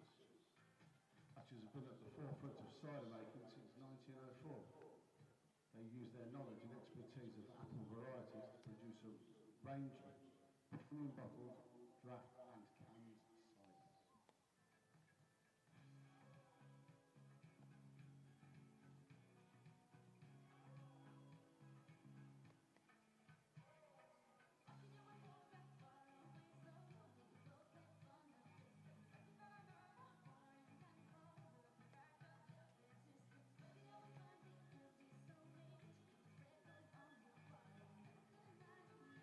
Can I mention some dates to you in August? Friday the 8th of August, Somerset played Durham in a Metro Bank one-day cup match. That coincides with a beer and cider festival. 2 days later on the 10th, Somerset, Lancashire. That's a family fun day. The following Sunday, Sunday the 17th, Somerset played Warwickshire. That's the 150th birthday party. And on Tuesday the 26th of August, Somerset play Northants Steelbacks. Somerset introducing music festival. Tickets are available from the website or from reception in the Marcus Trescothick Pavilion.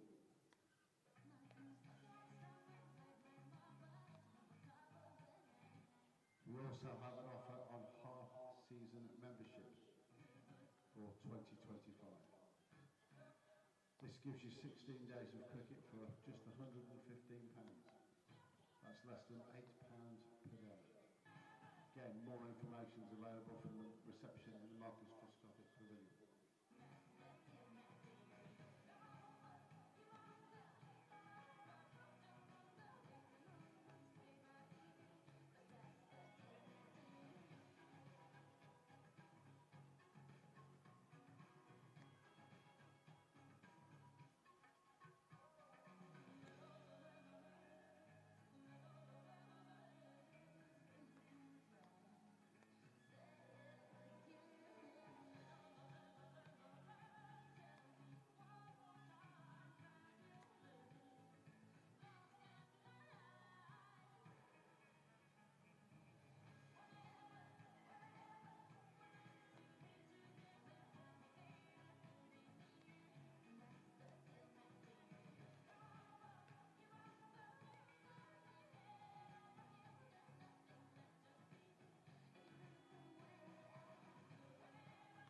welcome back our umpires, Ant Harris and Julia Jobs.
Well, Pete and I will draw a close to our chat about which nightclubs in Somerset we used to spend our misspent youths at, and we'll concentrate on this run chase because Somerset need 150 to win. It was a good bowling display from Somerset. There were moments of Birmingham Bear brilliance as well, which has got them up to that 149 for 8 mark. But probably, just trying to think whose camp you'd rather be in, probably just about Somerset's.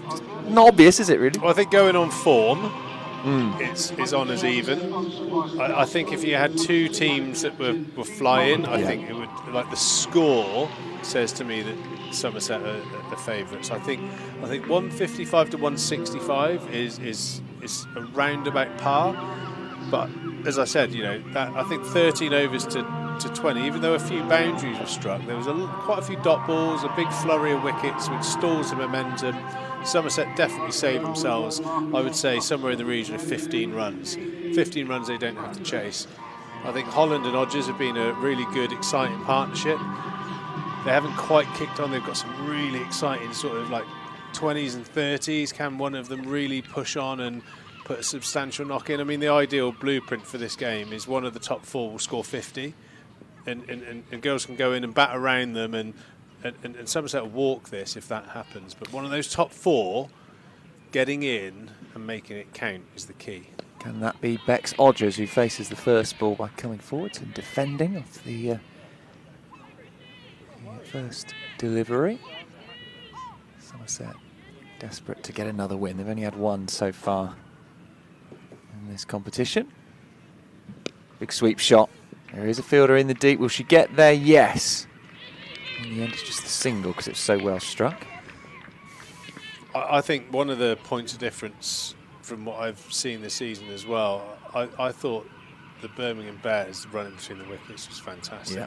They did present a couple of run-out opportunities, but they scampered so many singles. They probably won themselves 15 runs on the back of that as well.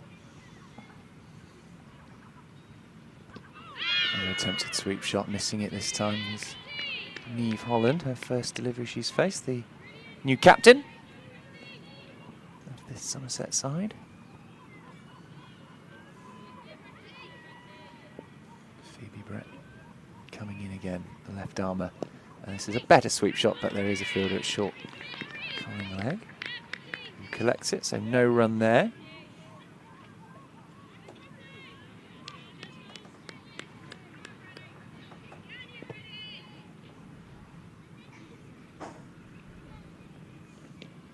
Another attempted sweep shot. They've got the fielders waiting around the square leg and hind leg area.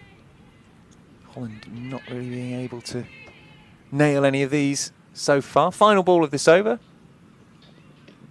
Oh, and Boulder. And Holland has to go for a duck. The captain goes, and again we've seen a wicket in the first over. We had 2 actually in the first innings. And Birmingham Bears have managed to pick up a first one. And Niamh Holland, the captain, goes 1 for 1 after the first over. Yeah, that was one of the work-ons last year, is when Niamh played aggressive shots straight to hold her shape. And if you have a look at that, it's just a bit agriculture, isn't it? It's like she's come down, she's way too far outside leg stump, and look at the bat path. It's a massive hack across the line. She's got plenty of power when she plays those nice straight shots over mid-off. And that's a shame because she's been striking the ball nicely. Ruby Davis coming in early at number 3. Hopefully she'll show that character and confidence she did in her first knock the other night. Bless you. Yeah, she is not going to be the one of those top 4 you mentioned to push on Holland, but Rogers and Davis had a very good game as well. So what will we see from these two? Who's going to bowl the next over? It'll be Surin Kumar, I think. He's waiting at the moment.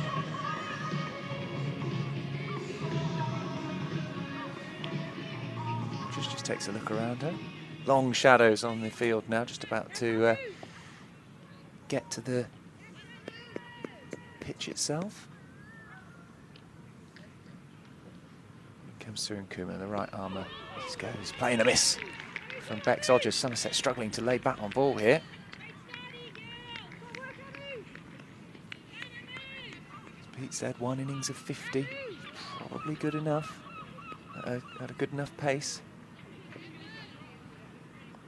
Allow the other players to play around you. Who's going to stand up today for Somerset? In comes Surin Kumar. Attempted cut shot. Now there's an appeal for caught behind. The umpire's having none of it. This is good from Birmingham Bears. Pressure right on Somerset early doors. And what is still a very pleasant evening here.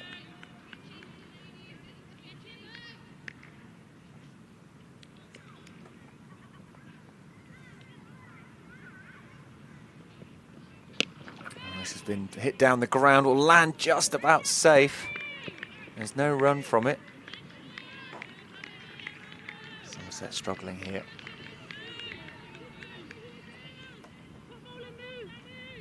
Still yet to concede a run. Amu Surin came up, Kumar. Required run rate is 8.1. It's achievable if you get a good start, if you can make the most of the power play. And they will pick up a single here.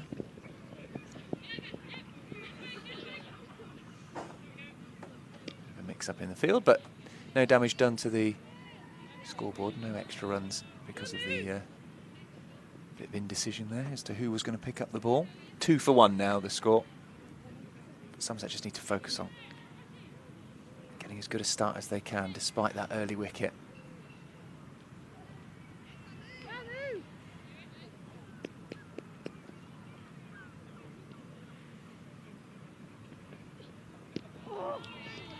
Leave there from Davis. Couldn't quite see as the wicketkeeper stood between me and the batter, but it appeared to me like she left that one, allowed it to go through. Just the 1 run so far from these 5 balls. Most important is power play, just to get bat on ball. One of those ramps from Ruby Davis. Great shot, 4 runs. Brilliant option for her, plays it well. Just saved the over there. Superb batting. I was going to say it's good technique there, isn't it? To one knee, sort of thing Josh Butler would look at and think, yeah, that's one of mine. I think that's a feature of Ruby's batting. She's a good technician from what I saw last year. She's quite slight in stature, and she plays the touch shots really well. The ramps, the sweeps, the reverse sweeps. Certainly an area where you'll see if she gets a sizable score, she'll score a lot of runs in that fashion.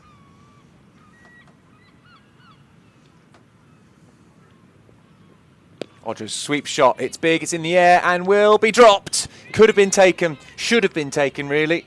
Now. She's looking into the sun there as Katie George running into the ball, but even then got 2 hands to it.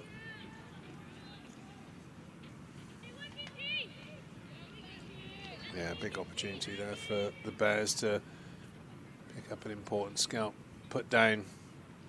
Not an easy chance running in, but still should be taken.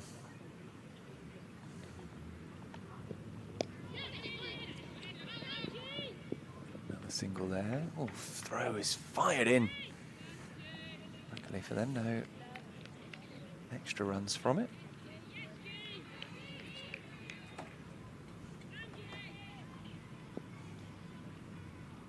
Eight for 1 the score. This is over the offside this time. That's a lovely looking shot from Bex Odgers, and that'll run away for 4. It's the best shot we've seen so far in the Somerset innings, for sure. Yeah, proper cricket shot there from Odgers. Beautiful lofted cover drive there. Lovely shape. Beautiful shot. Well played.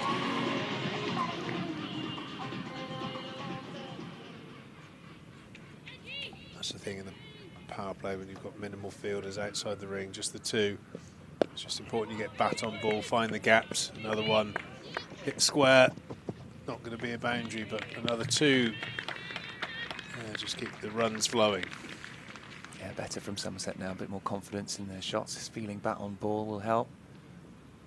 Georgia Davis, the Birmingham Bears captain, just playing around with her field, bringing out a couple of bowlers onto the leg side, seeing that sweep shot is where they're going, bringing up.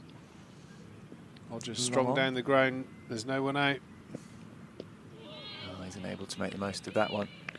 1 ball to come in this over.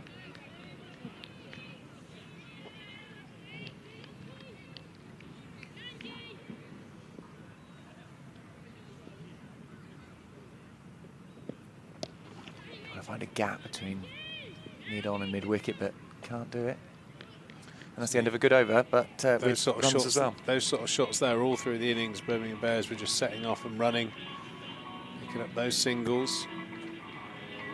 Odgers strong down the ground. Surprised she didn't use her feet there, but she started nicely. We have another Cinetech selfie, and I recognise that face at the front there. I think that's Dan. And a lovely day out. Very nice. Comes up and helps us on the live stream. Oh, Production, so nice to see him enjoying a day out. cheers, Dan.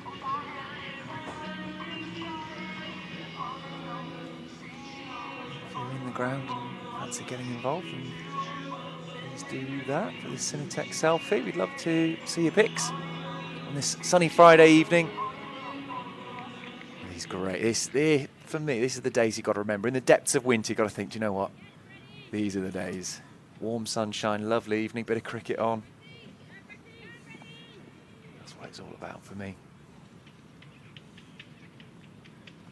14 for 1, 3 overs in then, chasing 150.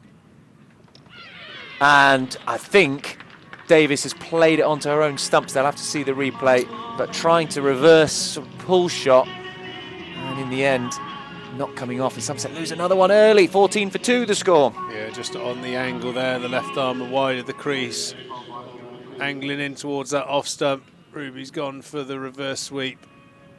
Nothing on it, straight onto middle stump. I think it was fired in, so she came up on the shot. Unfortunately, her innings comes to an end. See there, as her weight just went back and she stood up on it, should have stayed down.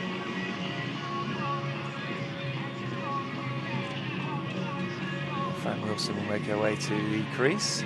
Good start this for Bears. Yeah, Fran Wilson runs recently, so in a good bit of form. A couple of good scores, always good for the confidence.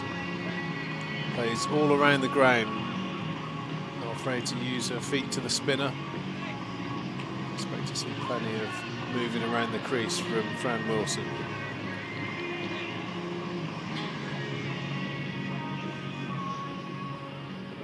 And certainly the most experienced player in the team.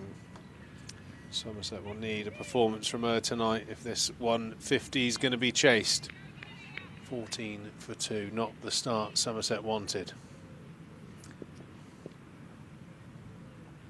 Brett in again, and Wilson will take on the infield.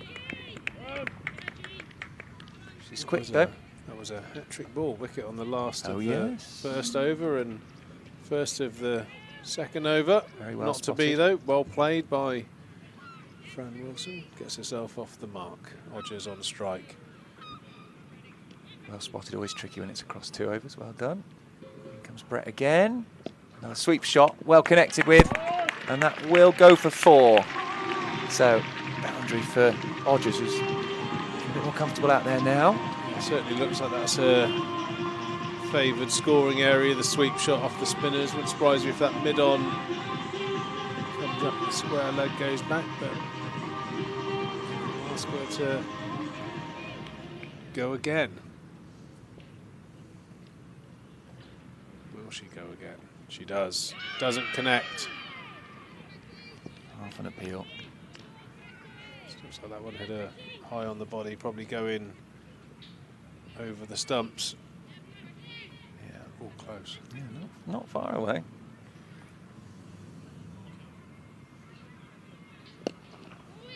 Out towards mid-off. Interesting to see a bit of a hawkeye on that one. That was very close, even though it hit her on the body, which probably didn't inspire the umpire. She was in a very low position.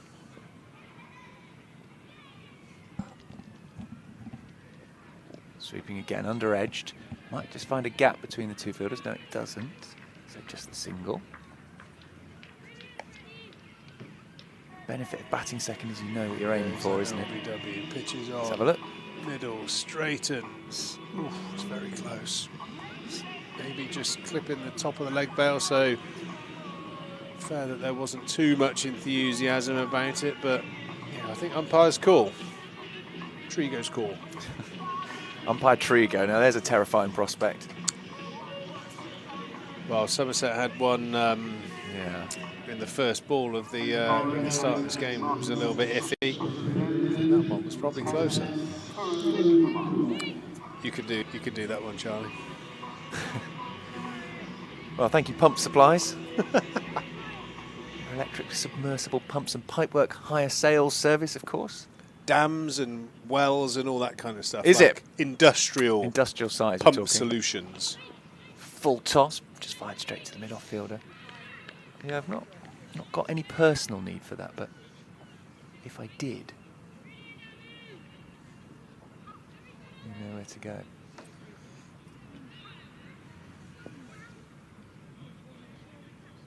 Odgers on strike. Late cut, but the field is there inside the ring, so no run. 4.2 overs gone, so well into the power play now, and Somerset have only got 20 runs on the board. Amu Surin-Kumar is bowling. All right, Armour, good England prospect. Fired down the ground towards her partner, but the field is there again, not really timing these. Odgers picking up more dot balls. She's faced 10 now.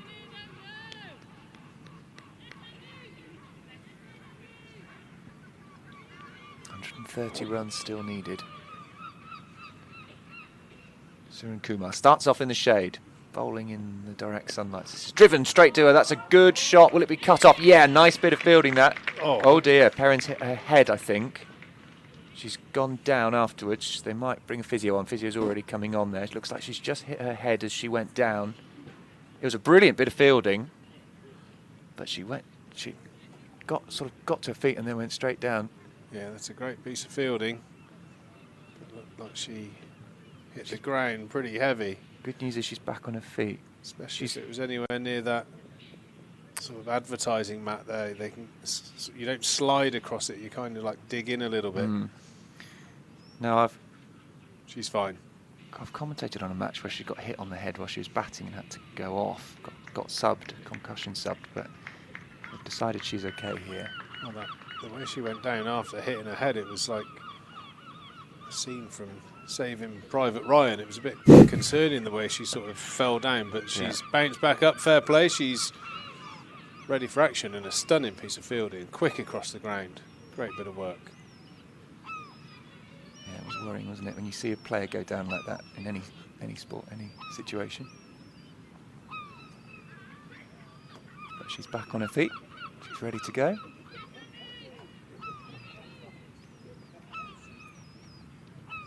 Surin-Kumar over the wicket, making a bit of room for herself is Wilson, just over the fielder. Couldn't have been far away from Katie George, but it goes all the way through mid-wicket for 4 runs. A bit of power from Fran Wilson there.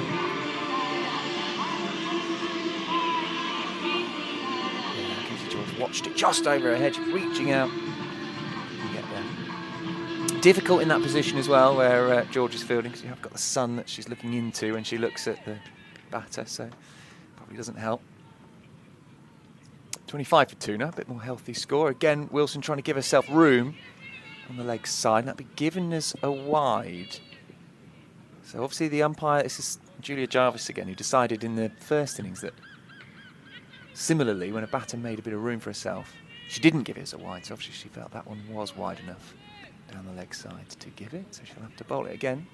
Surin Kumar, last ball of the over, 26 for 2 the score. Wilson on strike. And not able to get anything on that one, really. Just toe end of the bat into the ground, and that is a dot ball to finish. So with 1 over left on the power play, Somerset with 26 for 2 with 124 still needed. Good this from Birmingham Bears, not letting Somerset, not really giving them too many freebies, making it hard. Yeah, doing well. They've not only taken wickets, but they've stopped the flow of runs as well. So they've got a fair bit of work to do, just going at 5 and over at the moment. They're going to have to up their game. They're going to have one to go, which looks like it's going to be Odgers, and then Fran just bat around her, and it's just important. This Somerset pair in particular put a partnership together of substance. It's an unusual shot that from Odgers, trying to angle the bat on it, I think, and in the end, through to the keeper. She had her foot still in the crease. Let's have a look where her bat was it. Yeah, foot. No run there. Davis in again. Odgers just clipping this one into the leg side off her hip for a single. Odgers then on 16 now. Yeah, as you say, Pete, this is a really important partnership for Somerset. Still got power down the order, but don't really want to bring them. You want them to come in when there's fewer runs needed. Still 123 to get. Boundaries required. Yeah, we've got Griffin, Wello that have been pretty good towards the end of the innings. It's just this phase seems to be where Somerset struggle. They've got off to good starts. They haven't done that today, but then they have this sort of lull period through the middle, and then a big effort to catch up towards the back end. And good shot. I think with the total on the board, like 149, chasing 150, it just has to be a consistent flow of runs, and like I said, at least 1 or 2 partnerships of 50 and above. Odgers has faced 21 balls now and is playing nicely. Fran's been dynamic as she always is, 7 off 5, one of these two. Gonna have to pass 50, I believe. Oh, shot. Great shot there from Fran Wilson, using all of her skill experience. Beautiful reverse sweep there. She moves on to 11 from 6. Well, when she's in the mood, Fran Wilson can really score quickly. Looks like it's a good start from her so far. Odgers, so she's 16 from 21. Which in the power play isn't ideal. However, if you hang around and you can make 50, then you don't mind a slow start. What you don't want is to get out next ball and you're 16 off 22, and you've chewed up the best part of 4 overs for just 16 runs. So she's got to hang around now, make sure she's there deep into this one. Well, this is Wilson again, and it's another shot. 4. Great shot, Fran. Yeah, I think that's where confidence and a real sort of sure game plan is key in T20, because you don't have 30 balls to see yourself in and get yourself going. You have 5 to 10 balls where you can have 2 or 3 runs on the board, but as soon as you get to 20 balls, you really need to be on at least 20 runs, and you're under pressure to find the boundary. And Fran over the last few games has been doing that. She hasn't got bogged down early.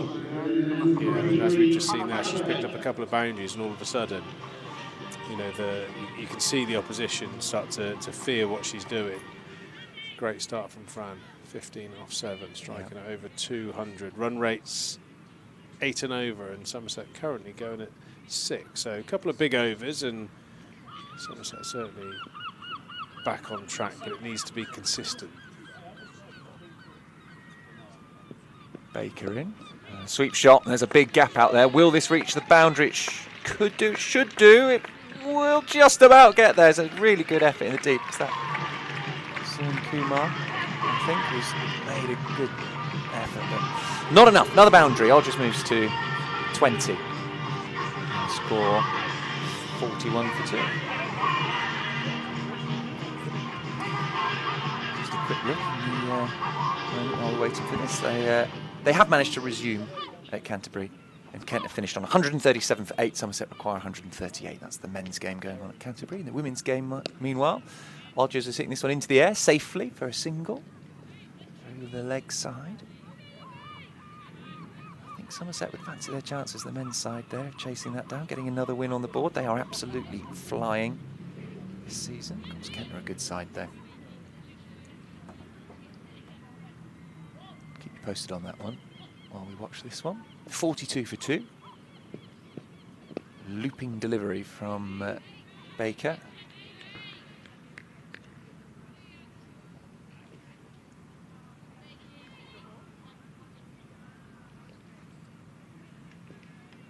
And she comes again. Coming in front of her stumps now, Fran Wilson to pick up a quick single. And run. They don't want to leave themselves too much at the end here. Somerset, that's where they've fallen short. They've had some narrow defeats. That's what's been quite frustrating in this Somerset side. They've had some big defeats as well. But those games where it's been close, they've come out on the wrong side. No run there. Not quite sure how that ended up where it did. Just took a bit of the top edge of the bat.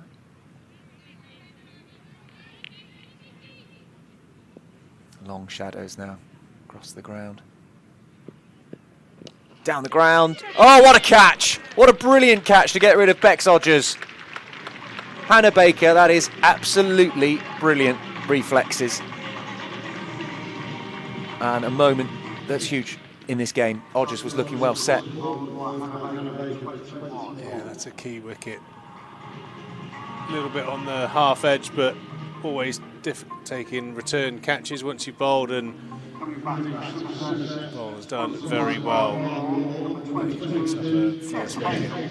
Jess Hazel coming in now for Somerset. Quite a leg side dominant player. That is what Somerset did not need in this situation. They needed both of these to bat for 8 to 12 overs. Birmingham Bears just consistently pegging Somerset back. Brilliant bit of fielding now for her own bowling. Baker.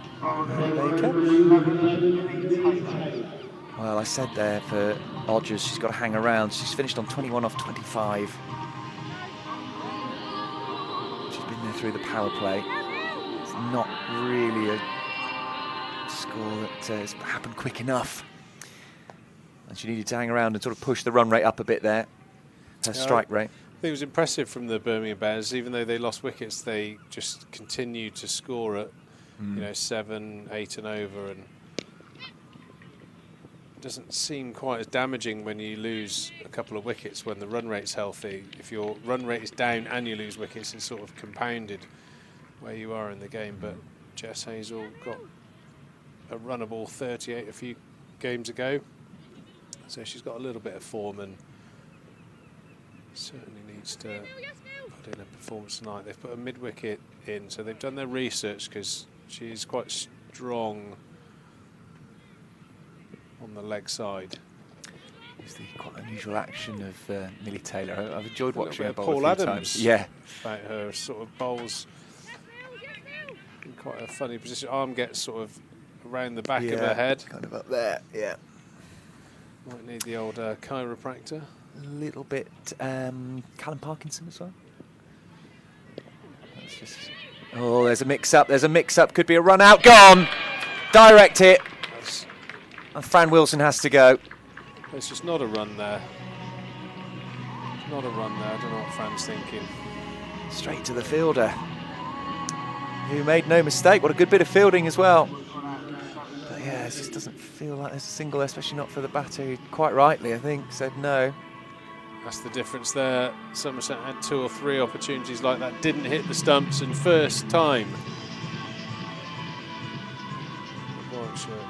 Sorry, Birmingham Bears. Oh, Wilson's not happy throwing the bat, knowing full well she was gone.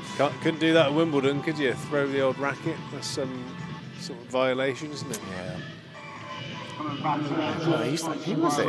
Nick Kyrgios. Oh, that was standard, wasn't it? He used to smash up his rackets, didn't he? McEnroe a bit as well. That was before my time, but Kyrgios, I remember watching doing it. Well, 44 for 4. You cannot be serious. Wellington in early. She's been playing well, playing not only the explosive innings at the end, but some innings of substance as well. Got 40 odd in the last game. Well, Somerset need her now. You said the top 4, someone had to hang around, make 50. No one did. Odgers 21, Holland 0, Davis 5, Wilson 17. How does Somerset reach 150 from here? Taylor in. And, there's another mix-up. No. Could it be another direct hit? No. Oh, dear, this is poor from Somerset. The running is all over the place. Apart from the delivery, that's not great all round. I mean, it was a terrible call. I mean, the bowler there should just be underarming that to the bowler. Yeah. So it's just pretty average cricket all round there. Taylor's saying it there. Just throw it to me. Throw it to me. He had all the time in the world there. 45 for 4 Somerset. Feels like they're trying to throw it at the moment. I mean, it's been a very chaotic start from Hazel in a way. Jess Hazel so far. Yeah. Wellington on strike here, and they are going to pick up another run. This is straight to the fielder, much safer this time. But even then, well, it's all very you can see there's obviously tension out there. That's even that there, which is a clear single. Very reactionary. Mm. It took Weller a while to get going there, and after you've just nearly been barbecued, it's hard to have that level of trust out there. Taylor in again. Hazel to the fielder, and they've just got to. Oh, take a moment. Oh, that's hit the wicketkeeper in the face. I'm not sure they should run on that, really. The sun is low, and the ball came straight to her and hit her in the helmet, I guess. Let's have another look at that. Watch the wicketkeeper here. Just take the run, isn't it? As long as the batter hasn't. Oh, that's just a run, isn't it? Unless is it dead ball if that happens?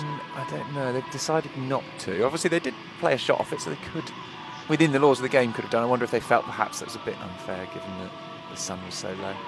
I don't know. You're taking the run, are you? 100%. Somerset women decided not to. Game of cricket to win out there. Yeah. Yeah, it wasn't exactly a hard throw, and she was wearing a helmet as well. So physio didn't come out for that one. It does show actually that we're talking about Somerset men had to come off in their game at Canterbury because of the low sun. Well, there's one of the impacts of it here. It can cause problems. It's just worth being wary of when you're throwing a ball, isn't it? I'm sure you do that every time you think about where is the sun. Is the person receiving the ball looking directly into the sun? On an evening like this where there are no clouds.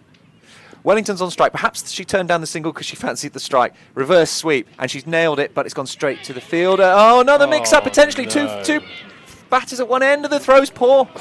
The throw's really poor. Dear, oh dear. 2 batters at one end at one point. The throw from the wicketkeeper to the bowler was terrible, and in the end, they've picked up a single. They won't really want to watch that back, anyone, I don't think. Oh, these two, they're running. In the last 4 or 5 deliveries has been abysmal. Communication out there, very poor. Now, Hazel has hit that fairly well, but the fielder's on the boundary. They'll come through for a fairly safe single this time. Can you remember seeing so many bad runs in a short space of time, Pete?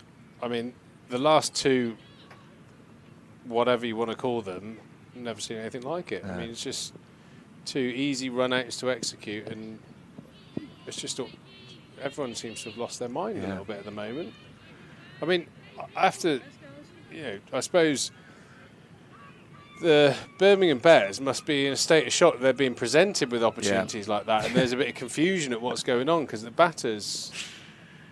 Baker in again. are all over the place. Turning into a full toss there is Wellington. She manages to pick up a single. Yes. It's sort of shock of how easy it could be, but in that case they're sort of losing their minds a bit, or losing their technique a bit. 49 for 4, Somerset struggling here against the Birmingham Bears. This is popped up into the sky and will be taken.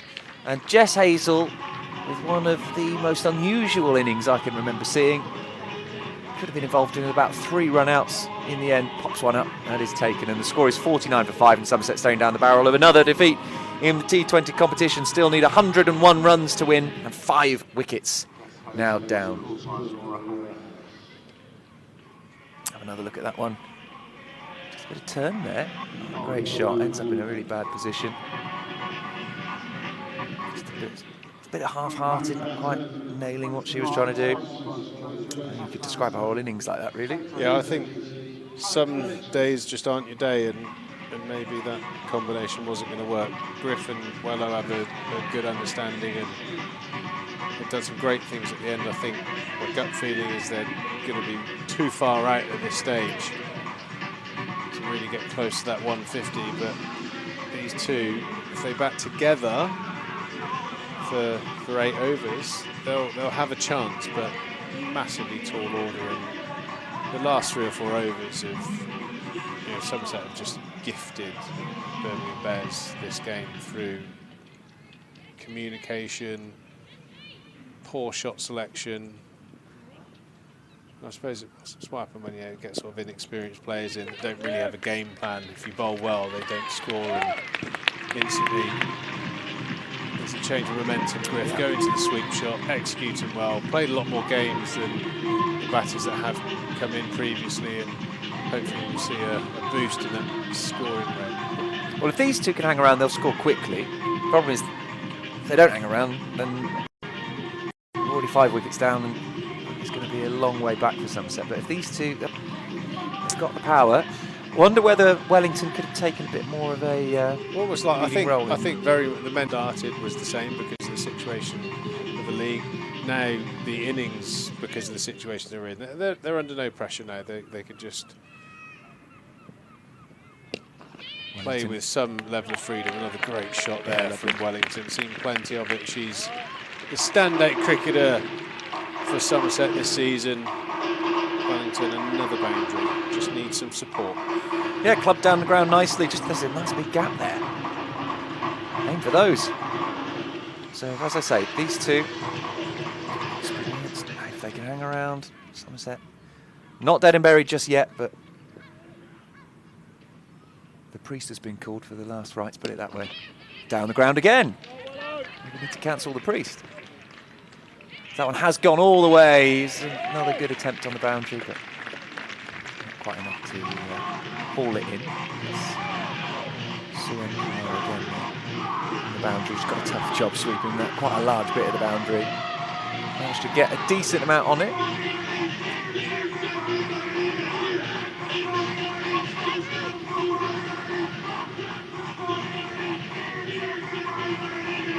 Get there, she's still repairing that. Wellington on 11. A couple of boundaries. Taylor in, and this again is played down the ground, but this will be straight to Perrin this time. Just the 1 run. A bit of calm. It feels like there's a bit of calm now. These two out. It's just been chaotic for about 15 minutes.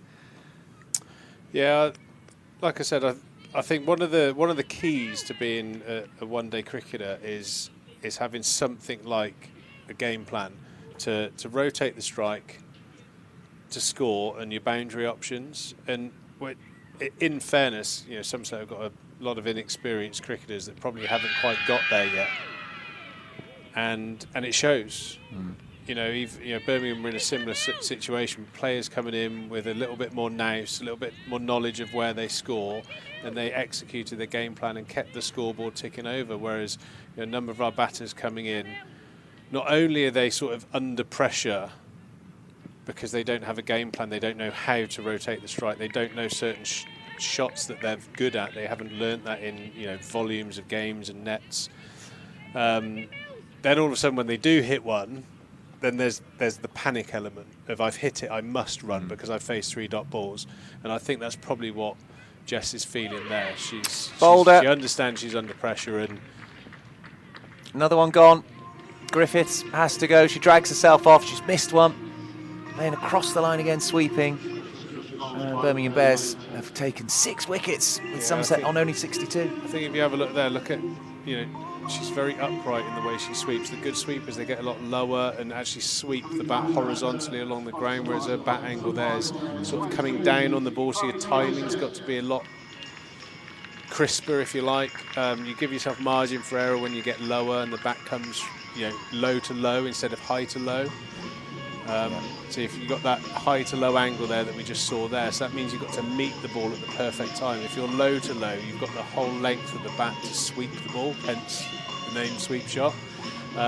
It's just little things like that that again have to be developed, because as we were talking about the running situation, you've got a young cricketer out there that can't find her feet in terms of scoring. So when the ball is hit, there's like, I must run, even when it's completely the wrong decision. I think we witnessed that, and so things to work on. 62 for 6. Still got that number for that Priest. Those last rights, I think we do need him. He's just over the back there, isn't he? Oh yeah. St James's. Someone knock on the door. Somerset, I'm afraid, looking at another defeat here halfway through. They've made just 62 runs. Still requiring 88, but with 4 wickets left. Amanda J. Wellington is there. She's alongside Chloe Skelton, who shouldn't need a drinks break, although the Birmingham Bears team will. Skelton obviously just coming in now to place their first delivery. There they are, the two of them. Wello and Skello. Is that what they... Yes. Quite like that. Has anyone done that? We'll make that a thing. Wello and Skello. The Spin Sisters, as you called them. The Spin Sisters have got a lot of work to do. Yes, with bat in hand rather than ball. Just quick then from the men's game, Somerset chasing 138. They're 29 for 1. Tom Banton was in the side, but he hasn't opened. In fact, it was Cola Cadmore and Smeed who opened together. Cola Cadmore went for 2. Goldsworthy's coming at 3, so I don't know what's gone on there with Banton, but he's not batting in his normal position. I'll get you an update on that one. Whether he's picked up a knock in the fielding innings, whether he's taken one on the hand or something. Sensitive to light. Vampire, not the issue. We are going to see Surin Kumar again here in Taunton.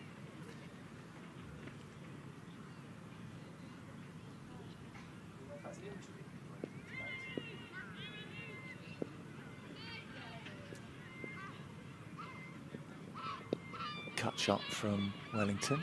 Skelton's quite high up the pitch, just be careful. Bear in mind what's happened. Being told that it is an injury to Banton. A finger injury. We'll keep our fingers crossed that it isn't anything too major.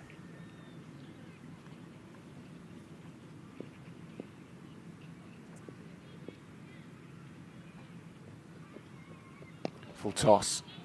And Wellington will probably be a bit annoyed she couldn't get more on that. Just the single in the end.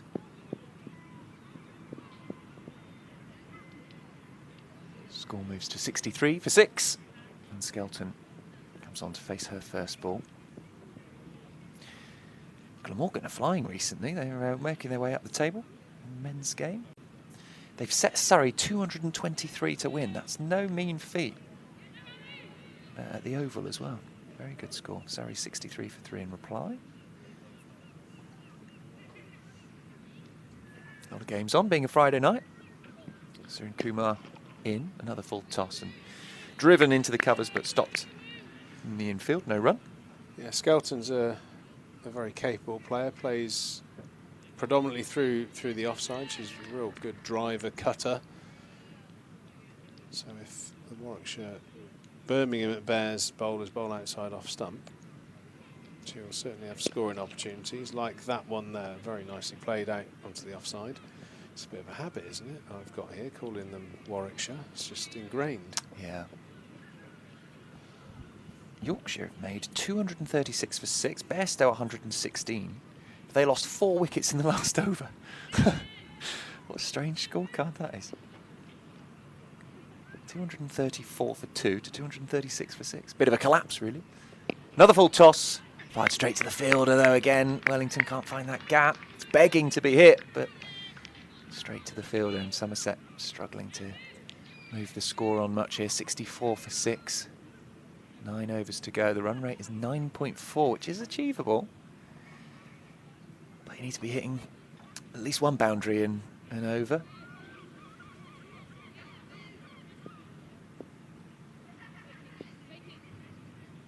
And Wellington can do that. In comes Surin Kumar. And again, finding the infield. She's hitting them well, but straight at the fielders at the moment. Again comes the end of a very good Surin Kumar over. 64 for 6 after 11. Somerset really need some runs, and quickly. There's St James's, looking lovely in the evening sunshine. It's one of the beautiful things about this ground. Don't get that at many of the big grounds, do you? The test grounds. Lovely church like that. The deacon on his way. Yeah. So you need to wave him over. Lovely chap. He forgets first name. Really nice guy. He used to come over quite often. They used to do some services on a Sunday. If They you've ever did, been there. yes. I've seen those Do a little before. bit, sing a few hymns and all that kind of jazz. Just before a Ring championship the old game. church bells. Yeah, nice. You get a great view of the cricket from up at the church tower. I wonder if we can organise. I'd love to commentate from up there. That'd be nice, wouldn't it? Can we sort that out, please, chaps? Can we put some letters into the diocese? See if we can persuade them that's a good thing Or to ask do. the man upstairs. but Yes. What, the CEO? Thanks to WPA Health Insurance for their continued partnership. Yeah. WPA, Cinetech, Pump Supplies. We got Thatchers. them all. Thatchers. I mean, what a We've probably quartet of sponsors. WPA Health Insurance would probably be able to help us out with that, getting that risk assessment done for the church tower broadcast, which I'm planning now.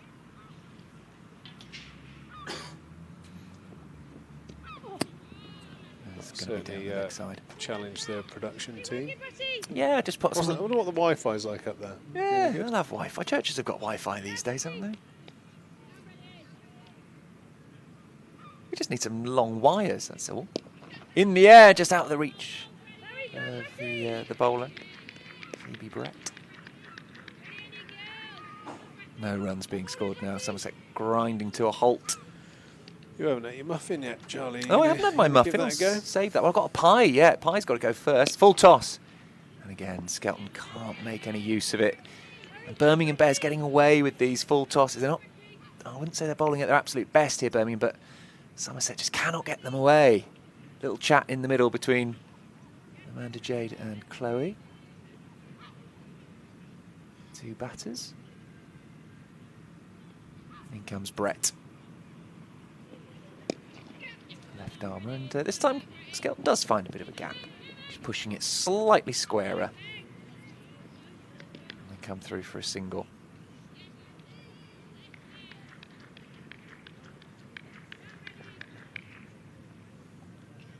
My parents are in Worcester today, and I told them they should try and get tickets to the T20 there. It's Worcestershire against, well, Warwickshire, Birmingham. This is fired down the ground. Will it be stopped? Yes, good diving stop from the fielder, who's hobbling a bit after that. God, we've seen a few strange injuries in the field tonight. The Birmingham Bears, I realise we'll have some Birmingham Bears fans on the stream. The men's side have beaten Worcestershire Rapids by 23 runs, so that's a good result in the derby there. This one just forced into the leg side by Chloe Skelton. They'll come through for a single. And I'll do an update for you on that Somerset game. The men's team in action as well. Will Smead's there on 31 and Goldsworthy alongside him on 9. Not a place Goldsworthy's found himself too often, I should think, in the T20 team at number 3. But he's there at the moment, and he's 9 off 8. And the score is 45 for 1 Somerset. Only require another 93 runs. He's been doing a great job down the back end, Lewis Goldsworthy. He bowled some tidy overs, so he's really fitting into that side nicely with the powerhouses that were around, and I think he's currently got the highest strike rate in the blast at the moment. So he's done really well. He's been able to hit boundaries right from the off straight away, and I think that comes as a bit as a surprise to some of the. Because he's quite a small guy when he comes on, isn't he? And then he packs a punch with his timing. It's the timing, really, with Goldsworthy. So that's what's going on in the men's game for Somerset. But here at the women's game, 68 for 6 is the score. Baker in, and they will pick up a single off this one.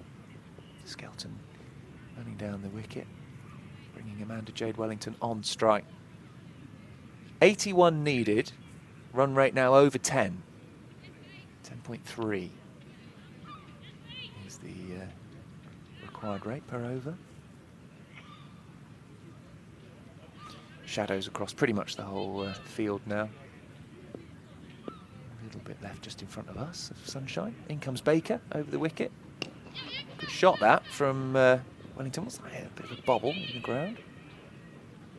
In the outfield, and they'll come through for a couple.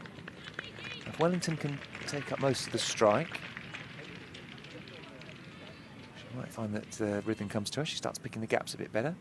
Yeah, well, never scores slowly, so yeah, I agree. Plenty of her on strike, and it's the support. She needs someone up the other end and a bit of stability out there. Skelton's a good runner between the wickets. She's cricket savvy. She'll very much trust the calling of Wello as well, which is really important.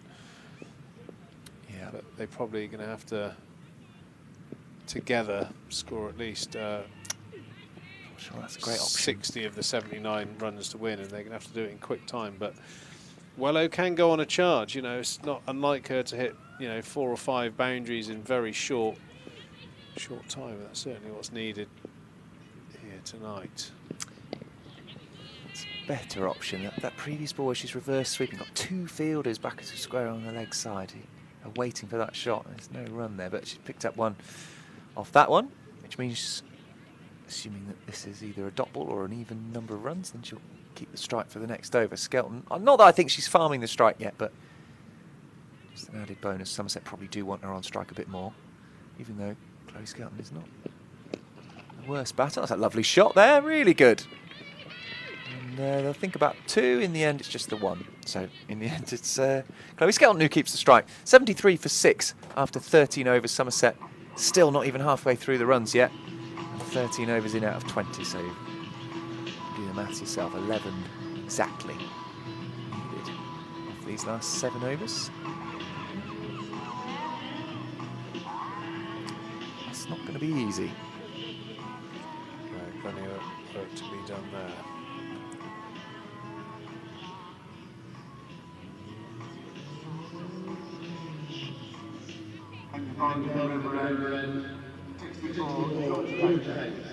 Clark Wilmot, another one of our partners. Any legal issues, give them a shout. Hopefully positive ones. Is there such a thing as a positive legal issue? I guess if you're in the right, yeah. I guess if you get proved right or something, yeah. Oh, now, is there an edge on that? No.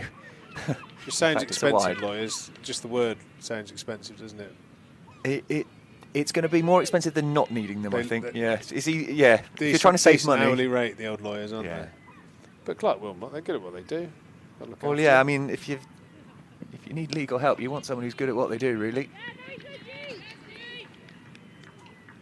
Can't say I've needed them all that often. Solicitors and things through house moves and stuff like that, but thankfully managed to avoid needing too many lawyers in my time, which is great, as it's a good shot from Skelton to pick up a single. You look for 2, but it's not on. Yeah. Redo the will while the wife's testing out a new recipe. It's always one to be watchful for. Pick these wild mushrooms in the garden. Oh, wow. God, the story about that. My goodness me. It's amazing. Well, amazing. No, it's pretty awful, but yeah. Unlike anything I've ever really heard about before. This woman who's using poisonous mushrooms had a separate coloured plate. Well worth reading about that if you've not heard much about it. So there's sort of slog swept into the... Was it intentional, though, or just missed the trip to Waitrose? According to the jury, very much intentional. Anyway, the more we talk about these legal issues, the more we'll need Clark Wilmot in the future. So let's get back to the cricket. Strike on 6. There we go. Knocking the ball about nicely at the moment, Skelts. Yeah. Partnership's just brewing. Wellington 18 off 17, but she's had to consolidate a little bit. I think it's now getting to that stage where she's going to have to pull the ripcord. She does there, straight down the ground, won't pick up the boundaries, straight to the fielder, long on, but certainly looking like she wants to open her shoulders. How many do you think, how high does she let the run rate get then? Because she'll back herself, I think. She's confident, isn't she? I've spoken to her a few times and she always makes me think that she's full of confidence in herself, which is a good thing. Yeah, I mean, if you had this run rate for 3-4 overs, you'd still think you're in the game, but 6 overs out, 11s, 12s now. 12 and over in the women's game, that's a tough task. But you know, there was a great win early on in the 50-over season against Surrey, wasn't it? Where Wellow scored 34 off 11 balls to see that game through. So it can be done. Yeah.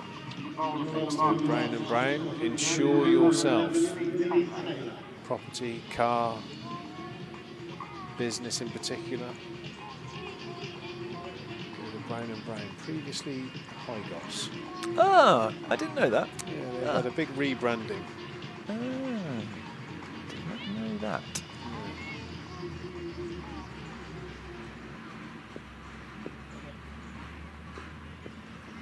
We're going to see a bit of Millie Taylor now. And Wellington only able to push that to long on for a single. Still not really going for it yet. Just keeping the scoreboard ticking over, though, these two. It leaves Somerset within reach, but the pressure is building quite quickly in that required run rate. Don't leave it too late. Another near miss is going to be very frustrating for Somerset. Skelton comes down the pitch, only gets a bit of inside edge, but they will pick up a single. I think the Bears have managed this game really well. They've got the matchups, as you mentioned earlier on, they've done the homework quite a lot with each player. The way they batted despite losing early wickets, as that just falls short of the fielder. Come through for another single. Just these ones, keeping the score going. Need some boundaries though. Yeah, Bears been impressive tonight. That's why they're much higher up the table than Somerset. In the air, nicely played. Drop just short of the fielder. Herring, who comes round, they're going to run back for a couple. Nice shot there from Skelton down the ground. Sorry, yeah, it was Skelton. Yeah, wasn't it? Skello and Wellow. This new partnership.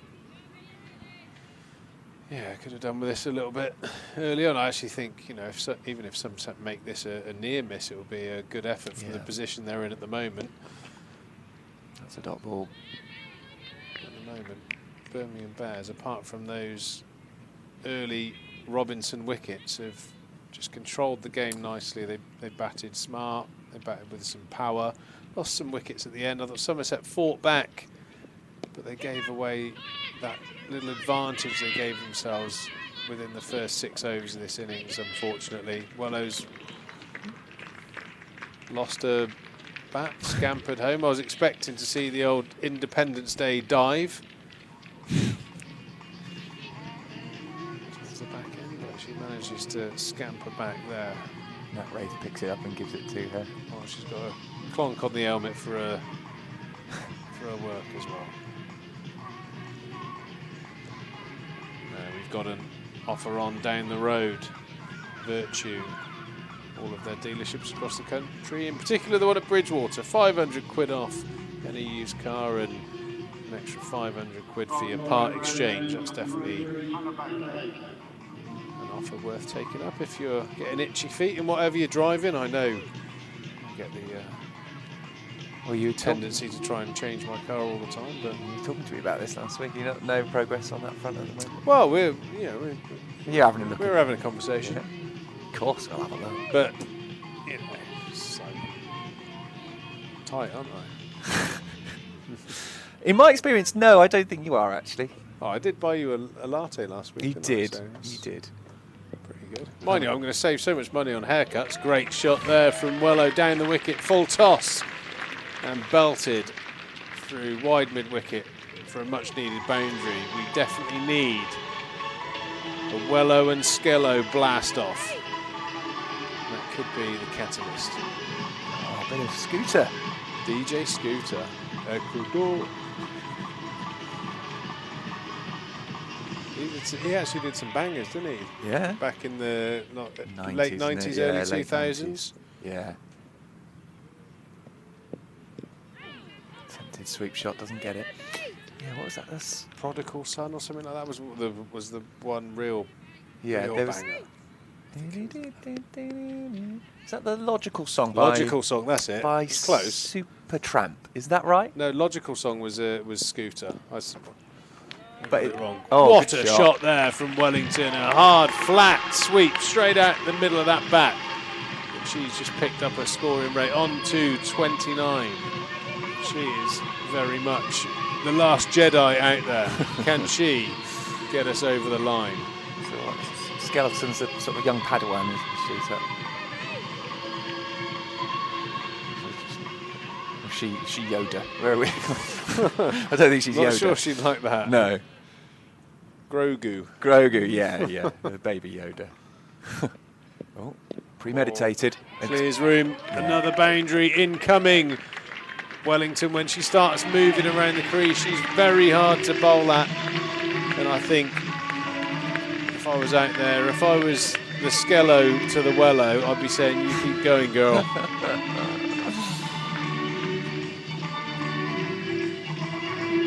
Here we go.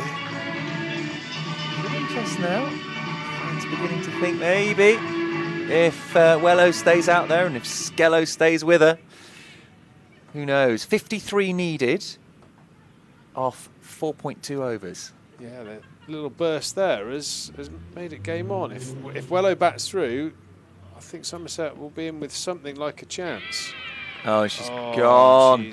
She's gone. She's been stumped.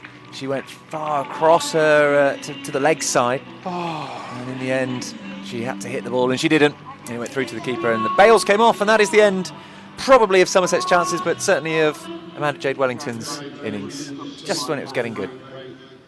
Just occasionally things happen that I just don't understand. If you're playing a sweep shot, why do you have to come out of your crease?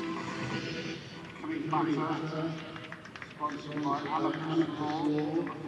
just feel like Somerset throughout the season have gifted opportunities to the opposition.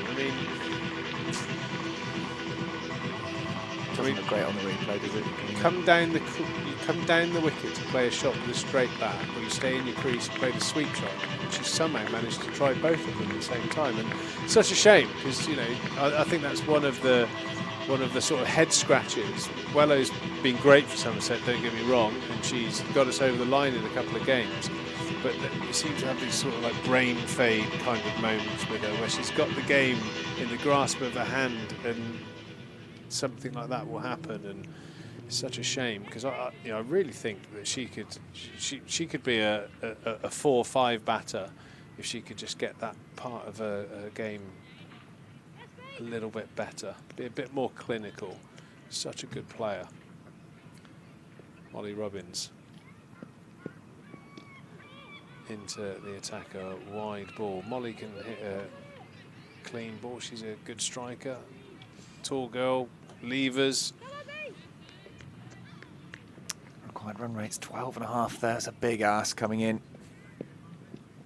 Oh, she might get. No, I don't think he's going to run away. Doesn't have the pace on it.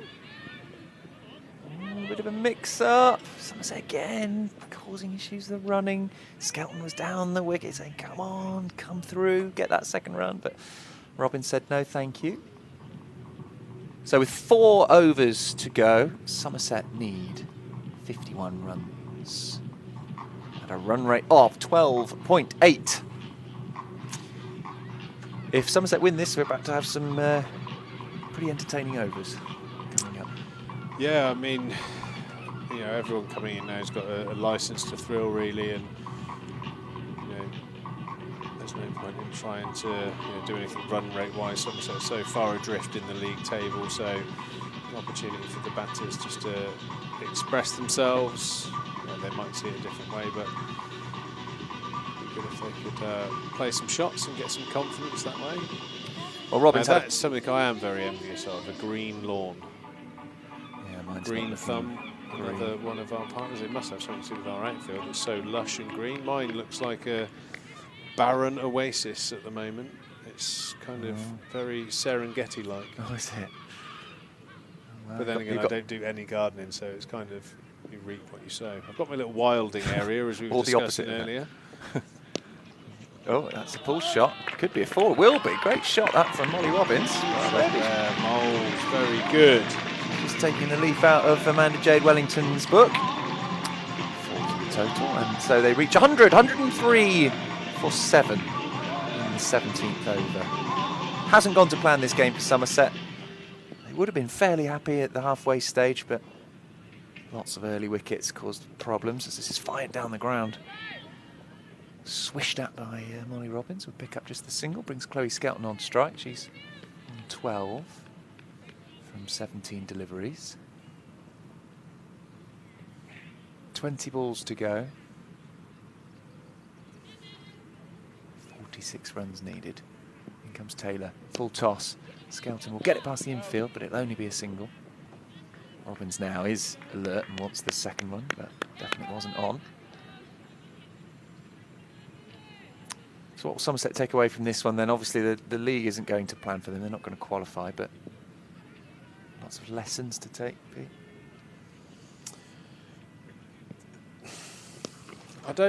I'm not sure.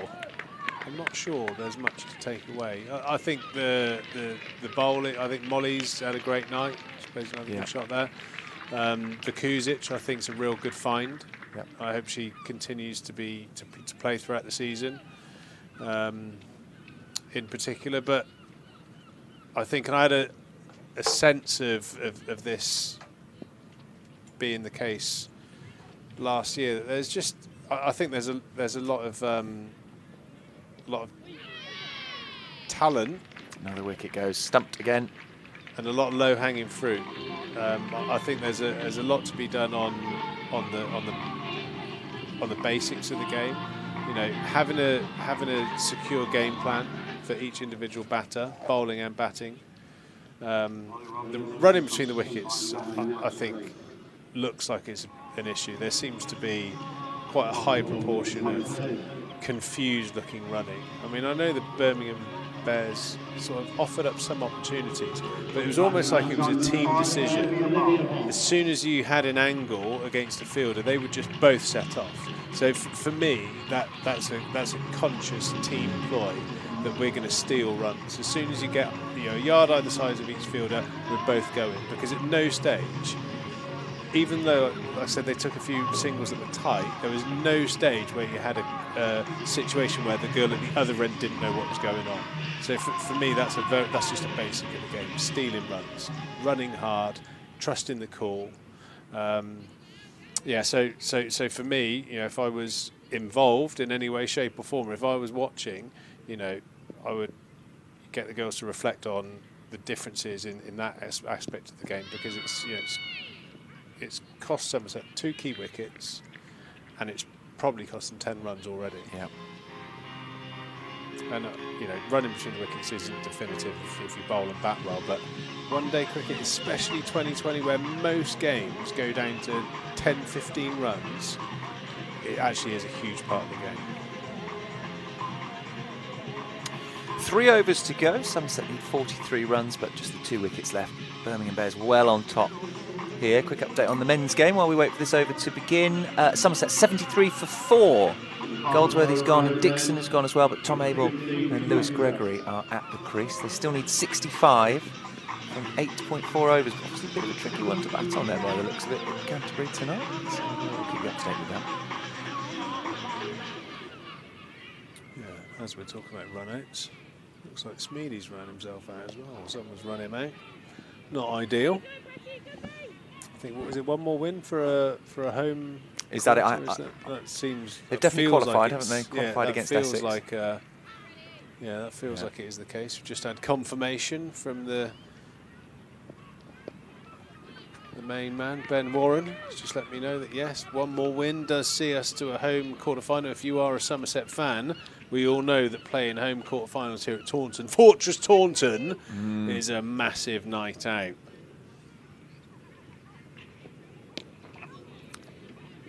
timing that one at all. They're almost kind of like T20 quarterfinals, because T20 finals day is such a special occasion with the crowd and everything that goes on around it. It feels very final-like, you know, because one of the massive goal for all of the 18 teams is to be one of those 4 in that finals day, because it's a family. You know, all the families come along, the kids love it. Yeah, so it'd be great to host that here at Taunton if the lads can get over the line one more time.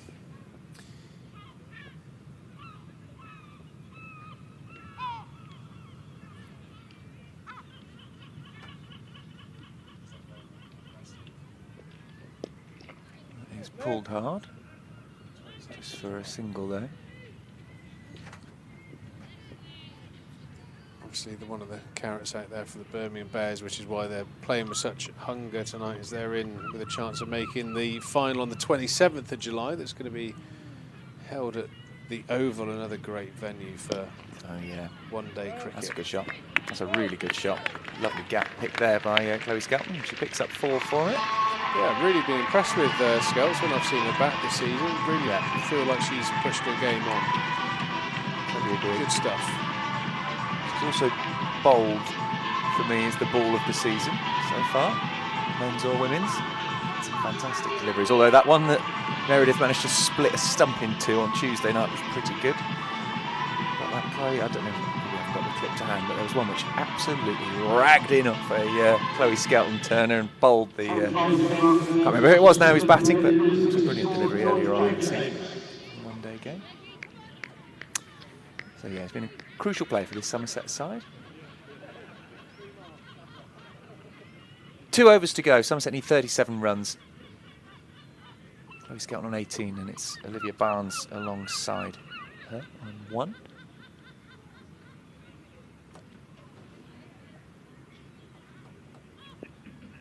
In total shade now as the sun sets in Taunton on the ground.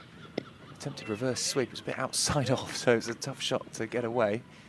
In the end, Barnes does well to pick up a single.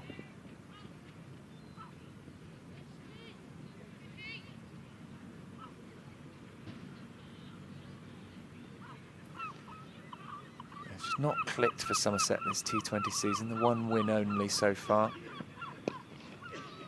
Try to force this one out into the offside, but again, not really timing it. Just pick up a single.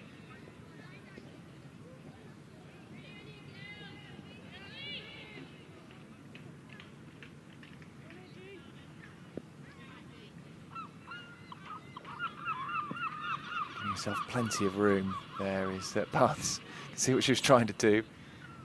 She's been hurt as the ball hit her. Well, it shouldn't hurt too much off the spinner. Maybe she pulled a muscle because she really did throw herself at that. It depends on where you get hit. Well, that's very true. Down the ground, clubbed. It's going to be 4 runs. Great shot. Olivia Barnes needs to get up the order.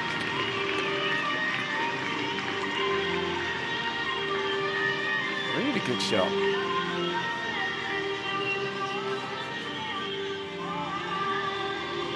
Well, she seems to have got over whatever happened to the ball before. Didn't affect her this time. Yeah, great shot. Bit of anger in that one. Bit of pain always gets the old adrenaline going, and it's a great shot down the ground.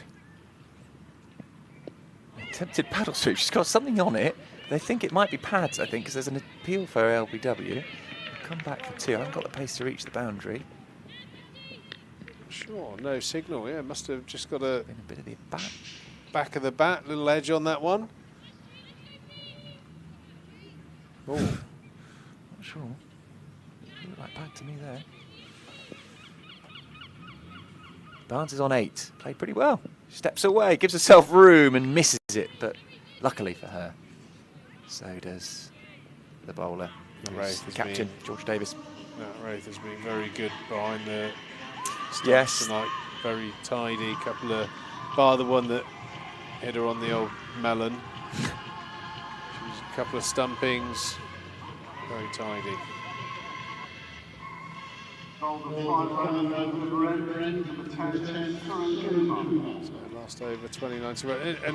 And again, the frustrating thing, I think, from a Somerset perspective, 29 to win.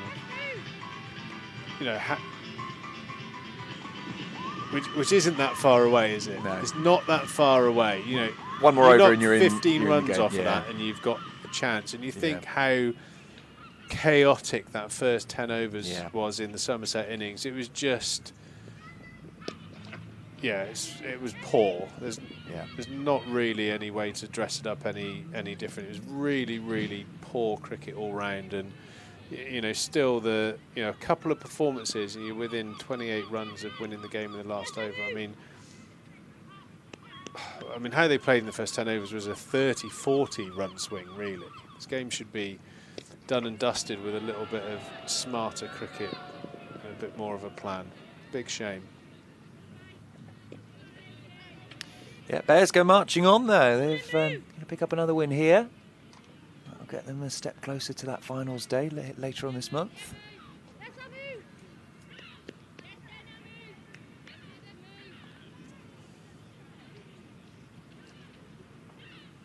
Here comes Suren Kumar. This is Skelton driving down the ground and gets past the infielder. He'll come back for a couple. Another good shot from Skelts, who's certainly played a part to get this game a little bit more respectable. 22 off 26, and brilliant stuff from her. Yeah, absolutely, she's as I mentioned, I think she's a key player in this Somerset side. One of your first picks.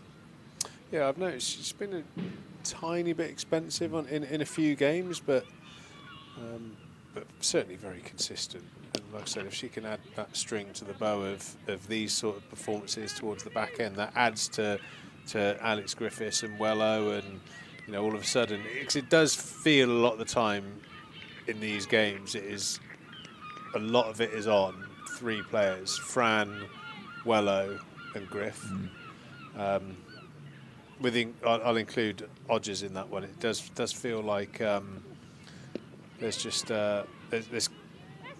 there's constant sort of massive swings in momentum because the partnerships don't build. There's always one player that's doing well and playing well, and then there's a wicket which undoubtedly affects the flow of the batter that's in and scoring well.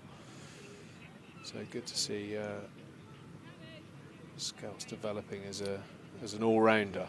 Last ball, Suren Kumar in, driven down the ground. It'll go straight to the fielder, and they won't complete the run. And they'll get run out actually in the end, but it doesn't really matter, as that is the end of that, and Birmingham Bears pick up another win.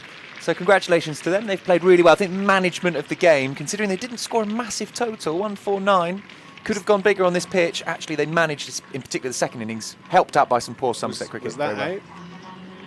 I assumed so, yeah. Why? I assumed so, because it was a run out, wasn't it? Two batters ended up at the same end again. Well, I think that gobsmacked. I mean, it's just given a wicket away, and I think it's been a tough competition. But I think if you wanted to summarise the sort of the way that Somerset have played this game, I think just watch the last ball. Just walked out of the crease. It's just very strange. Very strange. We talked about lessons that Somerset could learn. It feels a bit late now given the state of the table. There is, of course, still the one-day cup to go. Somerset are placed halfway in the table there, about midway down. What would you say to the team? If you're in that coaching setup now, if you're going into that dressing room, what would you say to the Somerset side? I think there's like personal and club pride at stake every time you step out into the field when you represent Somerset. So I think that's a motivation driver to try and be as good as you can be, even though you're obviously on a slump of form. And we had that win in the last game, and was it the last game or it was the last game? So all of a sudden you can find some momentum to go back into the 50 over cricket. You can blood in new players, and like I said, I think Erin Vukuzic in particular has really put her hand up for an opportunity in the 50 over format, which is excellent. So you've found a player which is brilliant. So they're the positives to having a rough competition. I think on the games that we've watched, you know, Wello's been an outstanding performer, but it's a massive trend of very quite untimely and quite peculiar dismissals at times. Then you've got the running. Not only are there a number of run-outs, and we saw a couple today that were quite shambolic, you've also got the missed opportunities because there doesn't seem to be great communication. And I would say that's down to just drumming in of basics of being a good team or a good cricketer.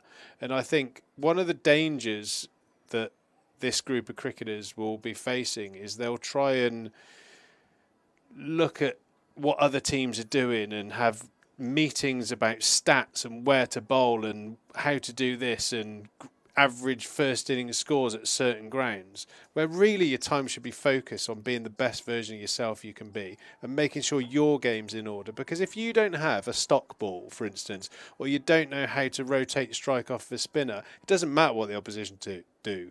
You're not going to compete. And I feel like that's what we've seen. So the positives are there aren't many.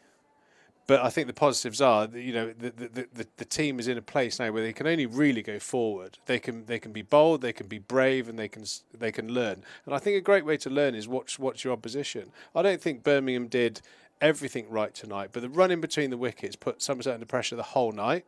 I think the positives that Somerset can take is how they bowled from the start and the 12th over onwards. I thought that was fantastic. It was a good 15-20 run save. So I think that's a real positive, and people are stepping up. That, you know, there are individual performers that have done really well. Odgers, I think, has been good. Neve Holland is starting to play with some freedom. Didn't get it right tonight, but I think she's getting better. Wello is always excellent, but again has these sort of brain fade moments, which I think she should work on, or, you know, if she wants to be a world-class player. And we're starting to see other people sort of step up that we wouldn't have known as, you know, good batters. Like, and Skelts is the prime example there. But yeah, a lot of work to do. And I would really drum down on the basics for me. High volume of fielding, a lot of work with the batters, not necessarily arbitrarily hitting balls, but really trying to understand your game and how it applies to the game, which is real simple things. Stopping straight balls, rotating the strike so you're not under pressure, and finding 2 or 3 boundary options that you get very competent at playing. So, and I think I know the girls are all capable of doing that, but I think other teams have done it quicker. Pete, thank you very much for that. Coach Pete there, giving us his thoughts. Thank you very much indeed. We will leave you. Thank you for your time tonight. Thank you all the Birmingham Bears fans who watched their side win. Good night for Birmingham Bears, winning in the men's and the women's competition. We're still waiting to see whether Somerset can win in the men's competition in the Blast. They're 107 for 4 with 4.3 overs to go, chasing 138. So looking fairly good at the moment. But thank you very much for your time on this Friday night here at Taunton. Do join us throughout the season. We'll bring you coverage of all the games here that we can bring you. Plenty more still to come.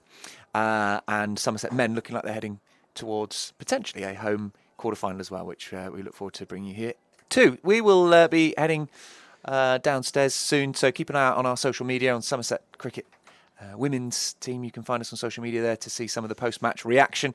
But for now, enjoy the rest of your weekend, and we'll see you very soon.